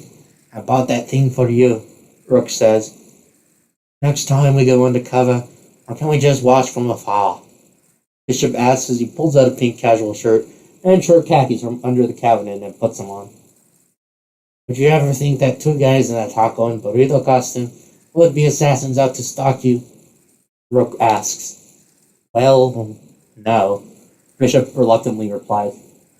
"My point exactly," Rook smirks. Still, I'll never wear this suit again." Bishop groans and kicks the deflated burrito suit into one of the cabinets. Rook chuckles to you and says, "I hope you don't mind. We're visiting my abuelita." "Oh, Jesus." Bishop stares at Rook. "Oh, no. Jesus is with his uncle. He won't be coming over," Rook says. Bishop sighs, pulls out another bottle of beer, and downs as much as he can to drown out the pain of being partnered with Rook. Rook looks down at his taco suit and shrugs. "I know I look ridiculous, like an idiot, but I honestly feel very comfortable in this. The bullet holes really let in a breeze." He chuckles as he sits back and relaxes into the taco suit. Look good in the taco suit. You say to Rook. Why, thank you. Rook gives you a bright smile, and then he looks back at Bishop. See, someone appreciates my ridiculousness. Help me encourage him. Bishop pleads to you. Rook drives the taco van into the slums of South Chicago. Rows of dust-heaved and abandoned homes to the left and right show just how left out this part of Chicago is, considering the amount of wealth going in and out of the downtown area. You soon arrive in front of a modest-sized house with an unkept front lawn and no fences. The house seems too much in disarray to have anyone living inside of it. But the lifted mailbox flag and the bright yellow hatchback in the driveway says otherwise. Rook parks the van in front of his home. May not be my safe house, but home sweet home. Rook sighs in relief. I've got to pick up my gear, and unfortunately we have to switch cars. This van's too hot. He says as he hops out. You and Bishop hop out with him as he opens the front doors and walks into the house. You follow him in as Rook shouts, Abuela, ya llegué. He gets out of his taco costume, revealing a dark purple undershirt and very tight, dark gray boxer briefs. The large L-shaped living room betrays its exterior abandoned appearance. It's dimly lit, but you can see wooden reading chairs and a dirty linen sofa, lit by a TV that's been left turned on. There are many wooden trinkets arranged on shelves and all around, and plates left uncleaned in the kitchen directly to the left of you. You see pictures on the counter, a series of photos of a young Hispanic boy with bright green eyes, dark brown hair, and a smile so bright it can melt your heart. Some of the pictures include an older lady in her 70s with grayish hair, heavy set and a warm smile to match the boy's. That must be Rook. Salo! You hear the familiar voice of an old woman from across the room. You turn and see her coming out of the bedroom with a double-barrel shotgun. Whoa, abuela, put that down. Quita eso ahí. Rook puts his hands up and tries to calm her down. She lowers the shotgun and Rook sighs in relief. What have you been doing, mijo? She asked, rubbing her eyes as if she had just gotten out of bed. And why are you naked? I told you, abuela. I was delivering tacos, Rook says as he walks to the room on the other side of the house. Do not lie to me. Why is your costume full of holes? Abuelita asks, pointing out the bullet holes in Rook's taco suit, but she's been leaning on the living room. Rook enters his bedroom and he shouts, I fell on a cactus. He opens numerous drawers in his room and grunts in frustration as he looks around for something. Abuelita, did you move my equipment? Por favor, Salo, how hard is it to tell me the truth? Abuela asks. Okay, fine, I was in a car chase with the cartels. Rook throws his hands up in frustration. Now where did you move my guns?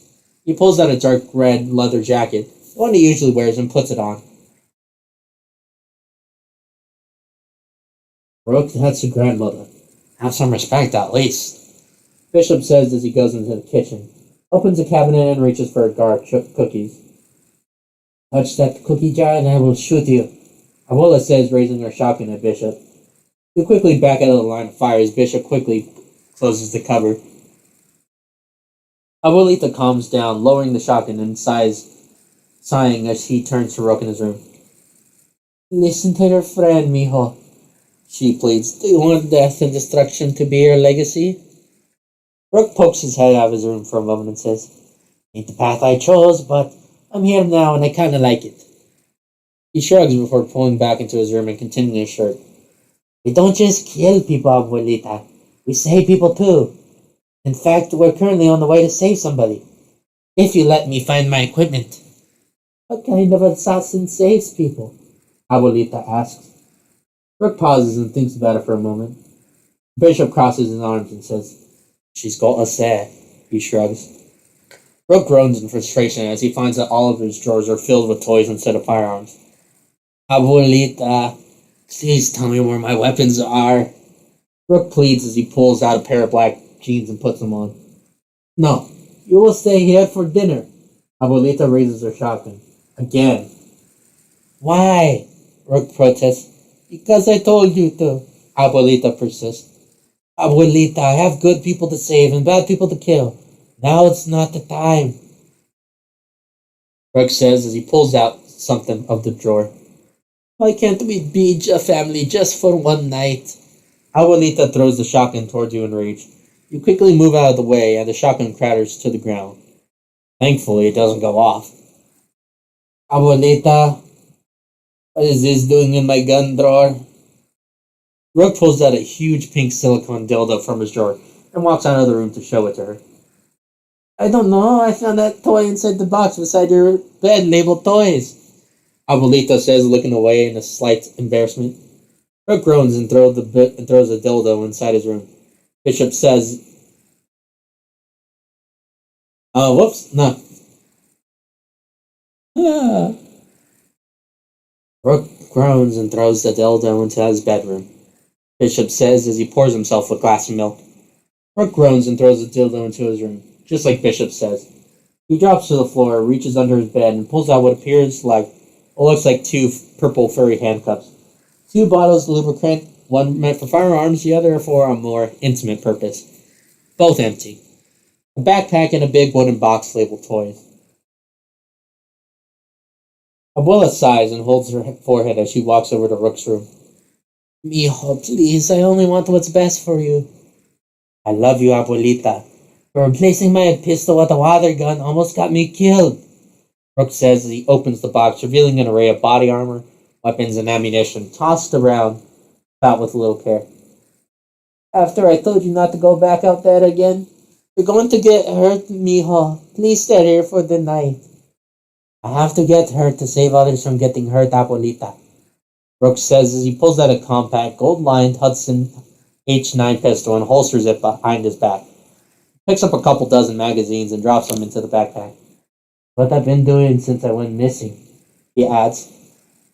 Now that you've come home, you won't stay for a single night? Abuelita asks, gripping the doorframe of Rook's bedroom. She grits her teeth before looking down in disappointment, sighing in sorrow. I'll be fine, Abuelita. Once I'm done with all of this, I'll come home. Rook says as he drops his body armor into the backpack and zips it up before throwing it over his shoulder. Abuelita steps in between you and Rook, blocking the doorway as she says, You? I'm not going anywhere. Por favor, Abuelita. Rook throws his hands up in frustration and groans. I'm not a kid anymore. Abuelita doesn't seem to be moving at all, and Rook seems rather frustrated with her, as if he's been going through this repeatedly over the last few days. Perhaps you should intervene. Rook will be fine. I've seen him do his thing. You tell Abuelita. He's rather proficient at what he does. Abuelita sighs as Rook looks at you and gives you a grateful nod. He continues to block his path as Bishop finishes his cup of milk and says, Our partner's right. He nods to you. Your grandson is stubborn. Very much so, but he can handle himself, Abuelita. Abuelita groans and turns to Bishop. Do not call me that. I'm not your Abuelita. Rook sighs and puts his hand on Abuelita's shoulder and says, I'll be alright, Abuelita. I would know I was raised by one of the toughest. Abuelita sighs and leans in as Rook grabs her arms around her shoulders. The two of them hug in silence for a few seconds. Está bien, Abuelita, Rook says. I'm in good company. He pats her back as she looks at both you and Bishop. Please, mijo, be safe. Abuelita says quietly as Rook pulls away, slipping past her through the doorway. I will, once everything's done. I'll be home for dinner. Rook replies as he walks off. Buen viaje, mijo. Abuelita waves goodbye as Rook turns to wave to her.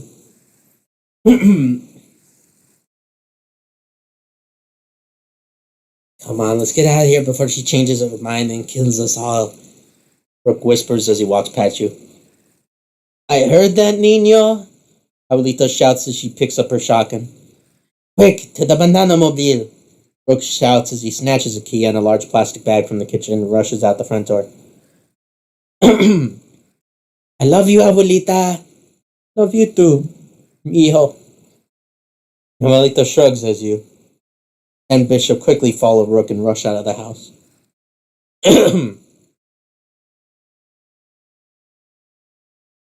Alright, let me just get a drink in.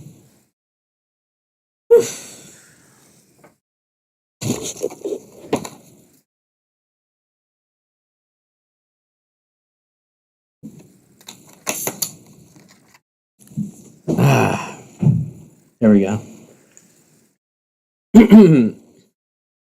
Alright. The three of you jump off the front porch and rush to the yellow hatchback sitting in the driveway. Rook unlocks the car and hops into the driver's seat, throwing the plastic bag inside as Bishop gets into the back seat, leaving you to sit in front next to Rook again.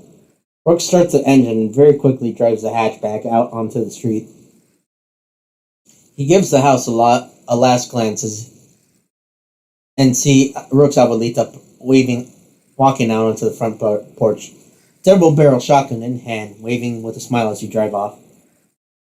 All right, time to find Sarah Goldman and Alex Caulfield, Rook says. Then he steps on the gas and races towards the downtown Chicago, chuckling with excitement. Bishop sighs as he wipes off the last bit of milk still lingering above his lip.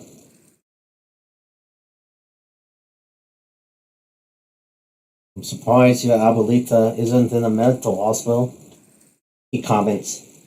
If she was, I would have broken her out of there, Rook says. That woman is mental. Oh, shush. Shush. She means well. Rook waves off his partner's comments. She seems charming, you say. She's quite lovely when you get to know her, Rook says. Oh, I could feel the love. Very much so in them and emanating from a shotgun, Bishop says. I gave her that shotgun to protect herself. Perhaps Rook taps his own pistol, hidden behind his waist. You don't know her like I do, Rook says. I may not, but I know you, and you are mental, Bishop says. You're goddamn right. Rook points his finger up in the air. And you love me for it. Whatever helps you sleep at night. Bishop groans as he leans back and relaxes, stretching his arms out. Rook reaches back, rummaging through the plastic bag he threw in earlier, and pulls out a wrapped taco.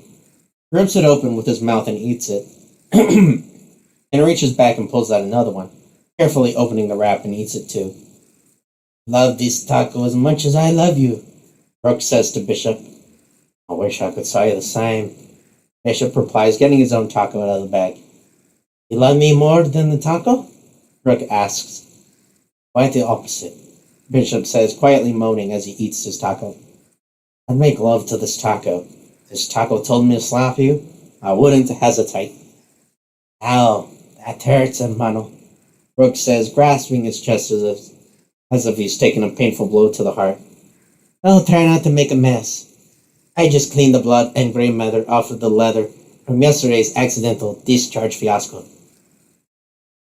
Didn't have much in the way of information anyway, Bishop says. True, but he did eventually give us a location for Sarah and Alex. Remember the place? Yeah, it's somewhere underground.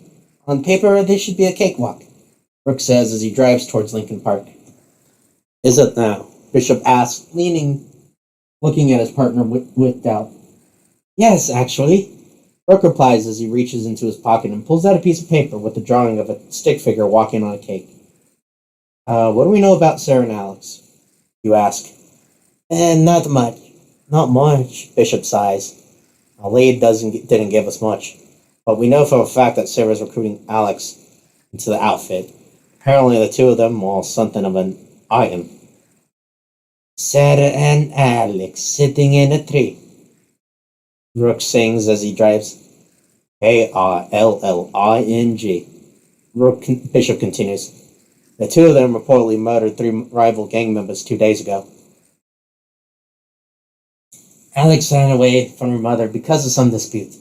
We don't know the details, but she met Sarah and apparently got hooked on her drugs, and is now apparently to be made into the outfit, Rook explains. Sarah, on the other hand, she's a local drug dealer. The later Kyle Hutch's right-hand woman. She carried out executions more than she does extortion. But something interesting is the fact that she was born from a rich family. She was also reported missing many years ago. Perhaps she ran away from home too. Bishop says. I'd say the two sharing a common background of running away. Running away seems to be one of the reasons why they seem to click. Rook says. Yeah, but Alex isn't a murderous psychopath like Sarah, so we should still be able to save her. Bishop adds. Where are they right now? You ask. They are currently at a tailor called Sue It Seems. Bishop replies. Not really there for any tailoring, I don't think. The place is a front for an underground fight club, but they're not there for the fighting either. The fight club and the tailor shop are a front for a money laundering business. Bishop continues. But they're not there for any of that. The guy who runs the place is also a tattoo artist and runs his own parlor. It's where the gang members get their tattoos without them being publicly recorded, Rook explains. It's also where fighters get their winning tattoos after a match, Bishop adds. So they're in a tattoo parlor inside a fight club, inside a tailor shop. You ask. Yep, exactly like it sounds. Oh. Sorry, it's his voice getting to me. It's weird, I ain't questioning it. We know where Sarah and Alex are, and that's all we need to know. Brooke says. What are they doing there? You ask. There's an initiation, Bishop says. Alex and a few other people are about to be inducted into the outfit. They're getting tattoos that'll make it official. Will the outfit or the cartels be a problem? Hopefully the cartels have lost track of it, so they won't be a problem.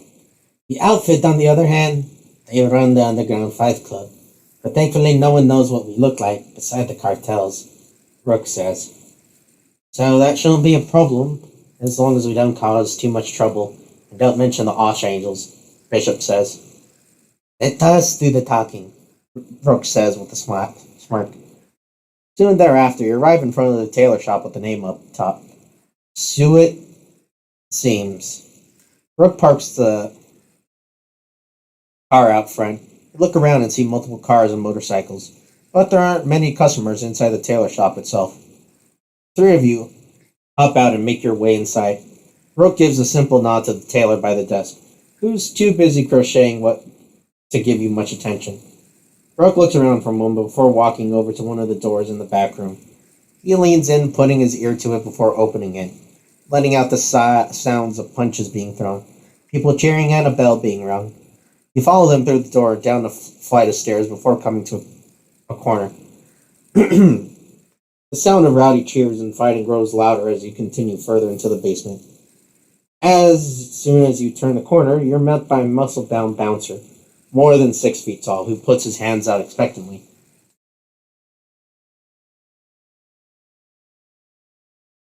Looking past the bouncer, you see a locker room with a whole bunch of firearms kept safely behind closed doors. It seems this is where you set aside your weapons. Rook groans, pulls the MP7 from inside his jacket and hands it over to the bouncer, who gladly takes it before handing it off to an assistant to be taken to the locker. He also takes off his backpack and hands it over. Bishop quietly stares at the bouncer as he pulls out his SIG P226 and hands it over. The bouncer stares at you expectantly. You still have your shooty bang bang and smile. Your two Beretta M9s and nightstick hidden behind your back. Not sure if you're going to be frisked or not. Should you give them to the bouncer? Keep the shooty bang bang, but give them this nightstick. You take out your baton and hand it over, carefully hiding your pistols in your suit pants before finally handing over the duffel bag. Can't exactly bring your own ray gun with you since it's rather obvious. So you sigh and give the bouncer a duffel bag with her bloody white mask with a broken heart and round ray gun in it. He continues to stare at the three of you expectantly. Brooke groans and Bishop sighs. Two of them lift their hands as the bouncer begins patting them down, searching for any hidden weapons they might have, starting with Bishop. Though Bishop is as big as the bouncer, he doesn't seem to want to show it. Seti slumps as the bouncer pats him down. The bouncer finds no weapons on him and moves over to Rook. Remember that Rook still has his pistol hidden behind his back, and as the bouncer begins patting him down, Rook chuckles for a moment as the butcher hands reaches Rook's waist. She jumps a bit, saying, "Ooh, like what you feel there, senor?" Bouncer backs away uncomfortably, then reluctantly finishes his pat down, missing Rook's pistol entirely. He pulls something out of his pocket, a rat taco. Rook looks at him and says, "What? That's my lunch." Bouncer reluctantly puts it back in before he finishes with Rook, then moves over to you. Gestures for you, one of his assistants to pat you down as he goes to take your duffel bag to the locker room. The assistant walks up to you and gestures for you to lift your arms. You do so. He goes to pat you down, and you hope that he doesn't find anything. The first thing they notice is one of your pistols. Apparently, it's a bit obvious. The bouncer sighs and puts it aside, continuing with the pat down. You really hope they don't find the second one. He pats you down thoroughly, and you try your best to remain as calm and composed as possible, knowing that the slightest twitch could give away the fact that you're hiding something. But he pats you down and a wave of relief passes over you as he pats across where you hid your weapon and goes past it. You miss your weapon completely. The assistant finishes patting you down. Eventually, after getting fully frisked, your gear is stored in the locker room, and the bouncer lets the three of you inside. The three of you walk into a massive underground fighting ring with an octagon cage. In the middle, where two people are fighting barefisted. One of them is bleeding all over his face, neck, and shoulders, while the other is littered with bruises. As the bass of the deafening music thumps through your chest, the three of you walk past the bloody spectacle, past the roaring crowd of gamblers, and into a quiet hallway.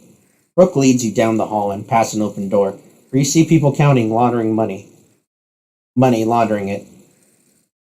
Gabriel's orders were clear, Rook whispers. No bloodshed needed, but if we can't get Alex to come with us, we kill Sarah. He continues further down the hall before coming up to a door with a plate next to it, marked tattoos. He goes to turn the handle, but finds the door locked. Shit, Rook sighs. I came all this way to be stopped by a door. Rook Bishop says, you currently have a lockpick on you. Perhaps you can get it open. Kick the door down. You reel back for a moment, building up momentum before smashing the bottom of your foot against the door. You feel sudden pain shoot up your leg as your foot hits the door. You feel the pain enveloping your knee as you crumple to the ground, grasping at it as you wince in pain. Rook leans over and pats you on the shoulder. Okay there, bud? He asks before moving over to try the lock. He pulls out the wrapped taco that the bouncer found, unwraps it, and takes out a sealed plastic bag with a set of lockpicks inside of it. He pulls the lockpicks out of the bag and eats the taco as he picks the lock. It takes him a few seconds, but finally gets the door open. Open sesame, he says through a mouthful of taco. The three of you walk through the open door and peer into the tattoo parlor, finding it empty, but you hear a bunch of clatter deeper inside. You continue on to find another door around the corner. Rook checks at it and it's unlocked. He opens the door and you see a gathering of people inside of it, in suits and leather jackets, slick back hair and fedoras. They turn to look at you with confused curiosity on their face.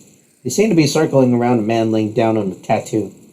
One of them, a blonde, sharp-haired woman with sharp features and wearing a leather jacket, who's currently in the middle tattooing the man on the chair, stops and turns to the three of you and asks, Who are you? How did you get in here? Rook folds his hands behind his back and saying, I'm an assassin, and I'm also a black locksmith. Rook straightens his posture and introduces himself. My name is Luis Martin. This is my partner, Ozias Paraya. Rook gestures to Bishop. Together, we'll LMNOP. The woman turns off her tattoo gun and looks at you. And you are? My name is Juan du Trevior, the Fifth. You reply causing the woman to roll her eyes. You spot Rook smirking and nodding at Chu in approval. The woman shakes her head in annoyance and sighs. What are you doing here? What are you doing here? We're looking for Alex Caulfield, Rook says as he scans the room. Remember the picture of Alex Caulfield, a young adult woman with short black braided hair, square jawline, and a slumped physique. But looking around, you find no one matching that exact description until someone speaks up. Why are you looking for him? The one in the tattoo chair asks as he sits up. He's a young man, about the same age as Alex would be, with short black hair. Her mother is concerned about her well-being, Rook explains, correcting the gender. Well, what if he doesn't want to go back? The man asks. Then I will do my best to persuade her to come with us peacefully. Rook tries to stress out Alex's gender. Bishop walks up behind Rook. Rook.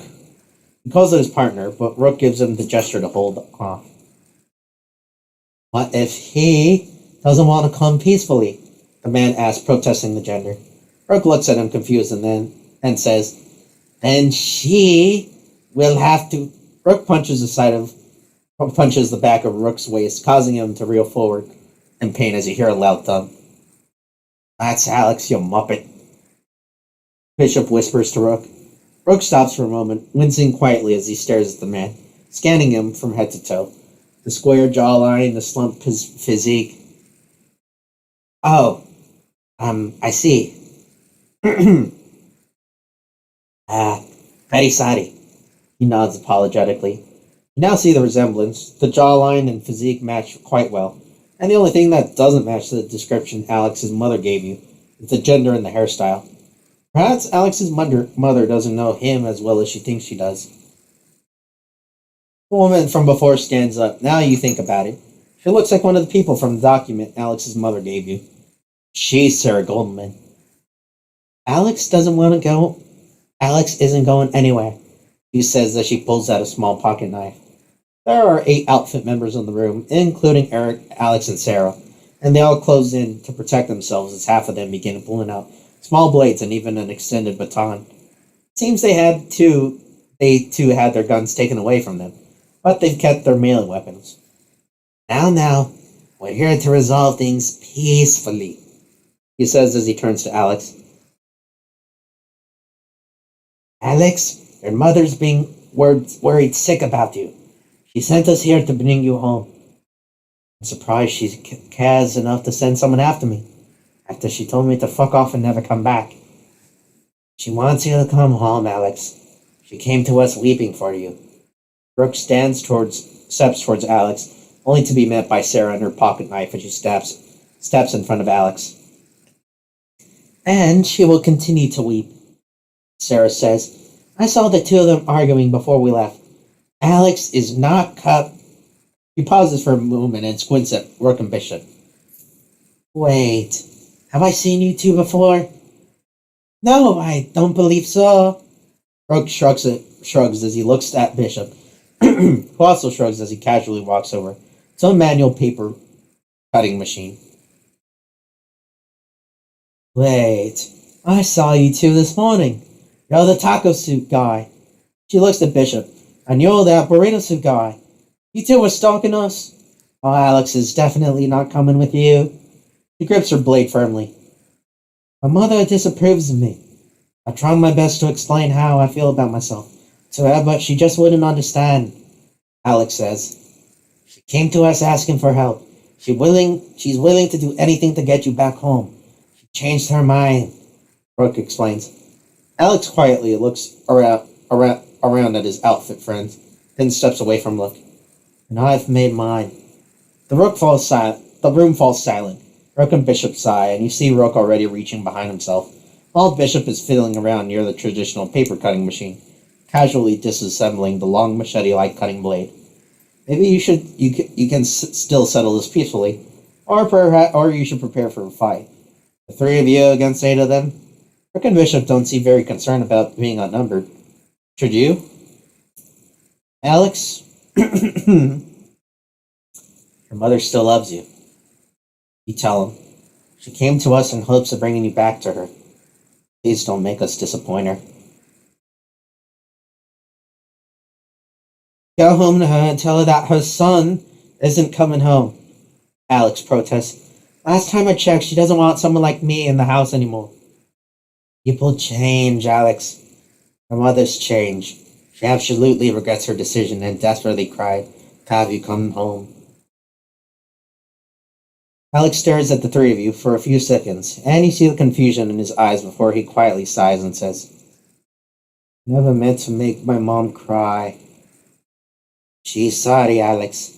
She loves you and she wouldn't want this to end in a bloody fight. Brooke says before quietly muttering to himself, As much as I'd like that to happen. Alex looks to Sarah, who shoots him a stern scowl. He looks at you and says, I can't leave the outfit. I'm part of them now. If I leave, I'm as good as dead. You can come with us. The Archangels will take care of you, Brooke says, letting out the big secret. Everyone in the room shifts for a moment, now even more nervous than before, gripping their weapons tightly as Brooke looks around the room. Unless anyone would like to say otherwise. He pulls out his gold-lined Hudson H9 pistol and flashes it at the crowd. You're him. Brooke. You're Rook and Bishop, Sarah says, her eyes flashing with realization as she looks at them. That's right, honey. Brooke winks, looking at Alex. Now, Alex, would you like to come with us? Alex looks around at the people in the room before his eyes meet Sarah, who gives her a look that says, Don't you dare. Alex very slowly steps back from her, saying, Sarah, please don't take this the wrong way. You're not going anywhere. Sarah raises her knife slightly. You hear a click to your left and see that Rook switched to safety off on his pistol, to which Sarah responds by slowly lowering her blade. Sarah, please. No more bloodshed. Alex raises his hands as he slowly steps to the side around Sarah towards you.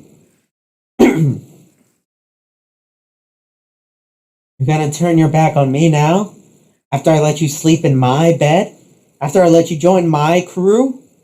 Sarah throws her anger at Alex, but you can feel the heat directed at you and Rook.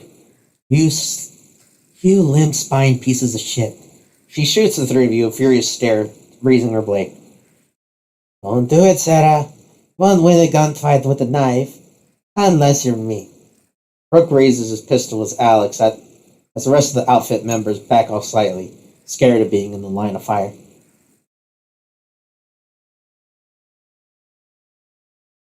There's 8 of us and only 3 of you. Sarah turns to you, Rook and Bishop. Thank you for killing my boss, by the way. It got me a bit of a promotion. She smirks. I don't think you've heard of my exploits, Miss Goldman. Rook says, aiming his pistol at Sarah. I could lose my gun and still win this fight. Rook tightens the fist on his other hand, slowly revealing to you a knife sheath hidden in the sleeve of his leather jacket. Sarah, please. I'm sorry, but the outfit life isn't for me. Alex pleads. Sarah groans and sighs before finally putting her pocket knife away. Get out of here. Get out of here, before I mark you all for death. She scowls at the 4 of you as Alex walks to your side. Rook smiles and bows as he said, Thank you for your cooperation. It's been duly noted and appreciated. Get out and go back to your empty home, Mr. High and Mighty. Sarah crosses her arms as she stares at Rook. I know the look of an orphan when I see one. She scowls at him. Rook stares at her, confused and intrigued, his smirk slowly fading as Sarah continues. You never found a way to forgive yourself, did you? She asks. We all know why you're here, for the fight, not the rescue. She smirks, giving Alex some side-eye. Rook raises an eyebrow in surprise, his body freezing in place as he says, I don't know who you are, but I look for people like you and recruit them for my own needs, she says, looking around at the other recruits behind her, all holding their weapons, ready to fight for Sarah at a moment's notice. I know a fighter when I see one, she continues. You're lost, you're all alone. All you know how to do is fight, and keep fighting. She steps closer to him. Such a waste. She clicks her tongue. Rook is completely still, unmoving as Bishop walks up behind him and places his hands on his shoulder. What happened with our relationship, thank you? Bishop turns Rook around and begins guiding him toward the door. He'll never be found, Rook, Sarah says as the four of you walk out of the parlor room. You'll never have anyone. Her voice fades, yet continuing to ring in your ears. There's no end to her fight. The last words rattle inside your brain as you leave the tattoo parlor. You soon find yourself in the hallway as Bishop tries to get Rook to regain his composure. Rook looks around at everyone and sighs. What was that all about? Bishop asks. I don't know. Let's get out of here. He gestures for Evelyn to follow. As you walk out towards the rowdy fight club, you finally arrive at the locker room and retrieve your gear, along with Rook, Bishop, and Alex. Eventually, you make it out of the fight club and out of the tailor shop and back onto the street. You breathe in the somewhat fresh carbon monoxide of urban Chicago and a sigh of relief to finally be outside. Everyone hops into Rook's banana-mobile, and you drive toward Alex's mother's house. Rook tells Alex that he and his mother will need to move to a safer location, so the outfit can't track her down. Soon as you arrive at the Caulfield residence, Alex gets out, and as soon as Rook honks his horn, Miss Caulfield rushes out to greet him. The two rushing into each other's warm embrace, and you watch as they hug for a good minute or so in the front porch. Miss Caulfield thanks you and Rook endlessly, showering you with her praise and best wishes as you drive off. The rest of the ride is quite eerily so. Usually a conversation comes up and the moon brightens, with at least some sarcasm. But nothing comes up. Rook is abnormally mute, and Bishop respects his partner's privacy, and also stays silent. Either that or he's absolutely overjoyed that he finally has some peace and quiet for a change. Either way, Rook doesn't drive home to his Abuelita's place. Instead, he drives to the strip club. He hops out and shuffles into the club with Bishop. The waterproof, intimate dance club. Lada, the usual bouncer, greets you and lets you in with respect. As usual, someone takes your coats and jackets. This time, Rook tells you to immediately clean the blood off of him. Rook goes to the bar and orders a shot. Walk over to him and find him muttering nonsense to himself as he goes down. Trash doesn't collect itself. The garbage people do. No one ever looks twice at the garbage people. You okay, Chief? Samus the bartender asks as she pours him another shot of liquor. Yeah, keep him coming until I look normal. Rook says, then he downs another shot and shakes his head, sighing and groaning to himself. No offense, but you're rarely normal, Chief. Samus says as she pours him another shot. You know what I mean there, Ed. Rook groans as he downs yet another shot. My name's Samus. Samus corrects him. Sorry, give me more. Rook stays staring at, and as he says,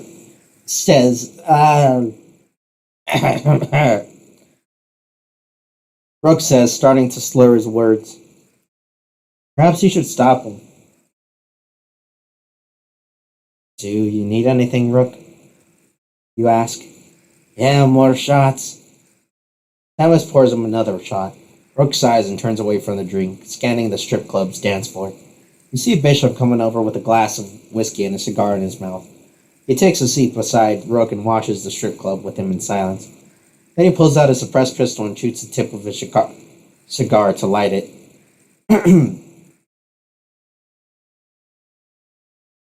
Rook downs his shot and sighs.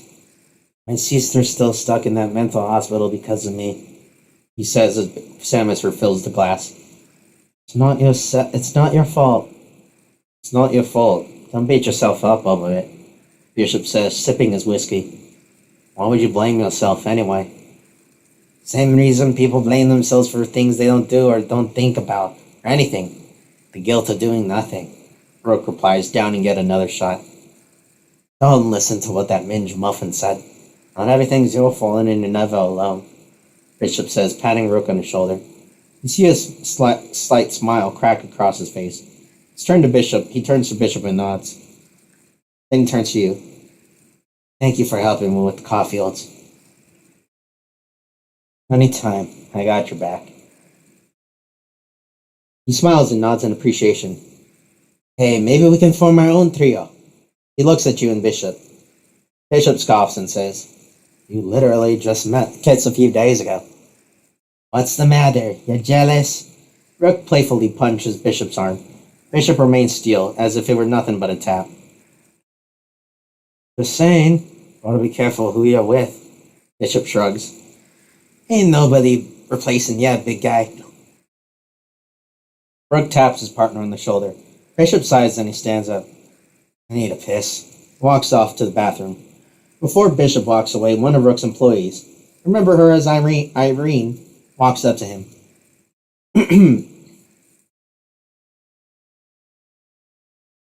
Hey, Chief. She salutes him. The donation box has reached its limit. Well then, I guess their transfer finally came. He looks at you with a smile. Yeah, the transfer just came in under the name Kits Jones, she says. My sister would be very happy about what you've done for the cause. Thank you so much. He nods gratefully. The DJ awaits your command, Irene says. Rook nods and you smile excitedly. Good, let's get the real party started. He chuckles mischievously, then looks at you and says, You're about to learn why this place is called waterproof. You watch as Irene goes to the DJ booth and back at the back of the club. She whispers something to the DJ and he nods, pulling out what appears to be what looks like an umbrella. Might as well join in on the fun, Rook says as he walks off to the backstage area. Yo, everyone in the strip zone, listen. The DJ lowers the music for a second as he makes an announcement. Y'all got the lovely opportunity to witness firsthand the rainy days of the waterproof. You see Rook's employees still dressed in their very revealing clothes carrying Ziploc bags.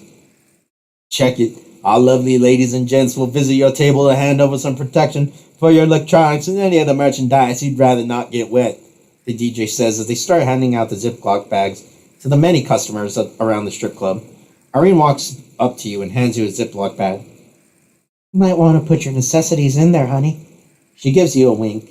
You quickly pull out your phone and wallet and drop it into the bag, then zip it shut, making sure it's a tight seal. As the dancers finish handing out the Ziploc bags, they converge at the center pole. Now everyone will please give a shout out for today's event at the Waterproof. A rainy day at the club. The DJ says as the lights grow dim, the music rising once more. Everyone put your hands up and let it rain. All of a sudden, the water sprinklers on the ceiling all burst at once, raining down on the customers in the club, including most of the lobby.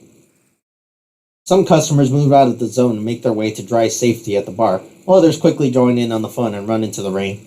The music blasts through the speakers, vibrating the water around you as Rook's employees begin dancing to the rhythm, both for their own pleasure and for everyone else to watch.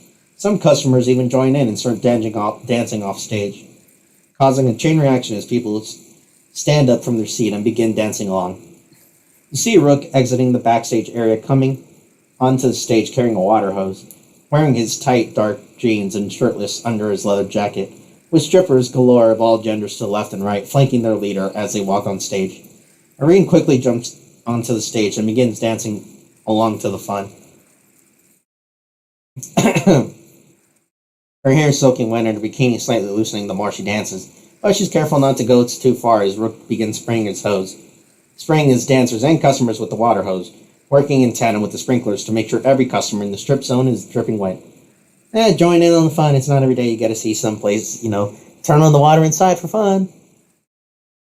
You leave your phone behind and walk to the strip zone. The music grows louder, deafening, numbing, everything around you moving to the rhythm. The water splashes on you and washes away any kind of weight you might have had hanging over you.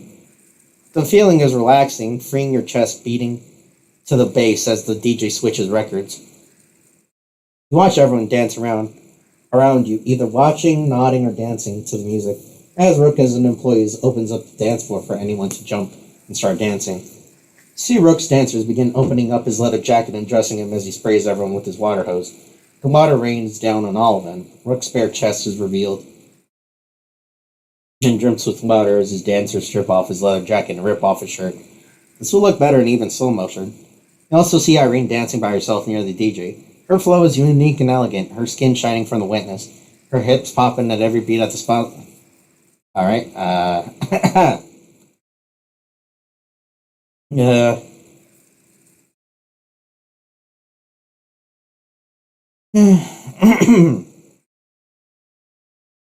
The day goes by in a blur, and the rest of the hangout is pretty calm, considering your line of work. Rook tells you and Bishop that he needs some alone time for a bit. Irene once again offers to drive you home, and you take yourself up on the offer and soon find yourself arriving back at your safe house. You take off your clothes, dirty from today's adventure, and put on a new, dry set of clothes. Thankfully, you have many sets of your Letterman jacket and jeans. The sky is dark, and the streets outside are beginning to quiet down, so you decide to sleep. Alright, that's what we'll stop it for today. Scratchy throat is another is an understatement. Dying. Oh man.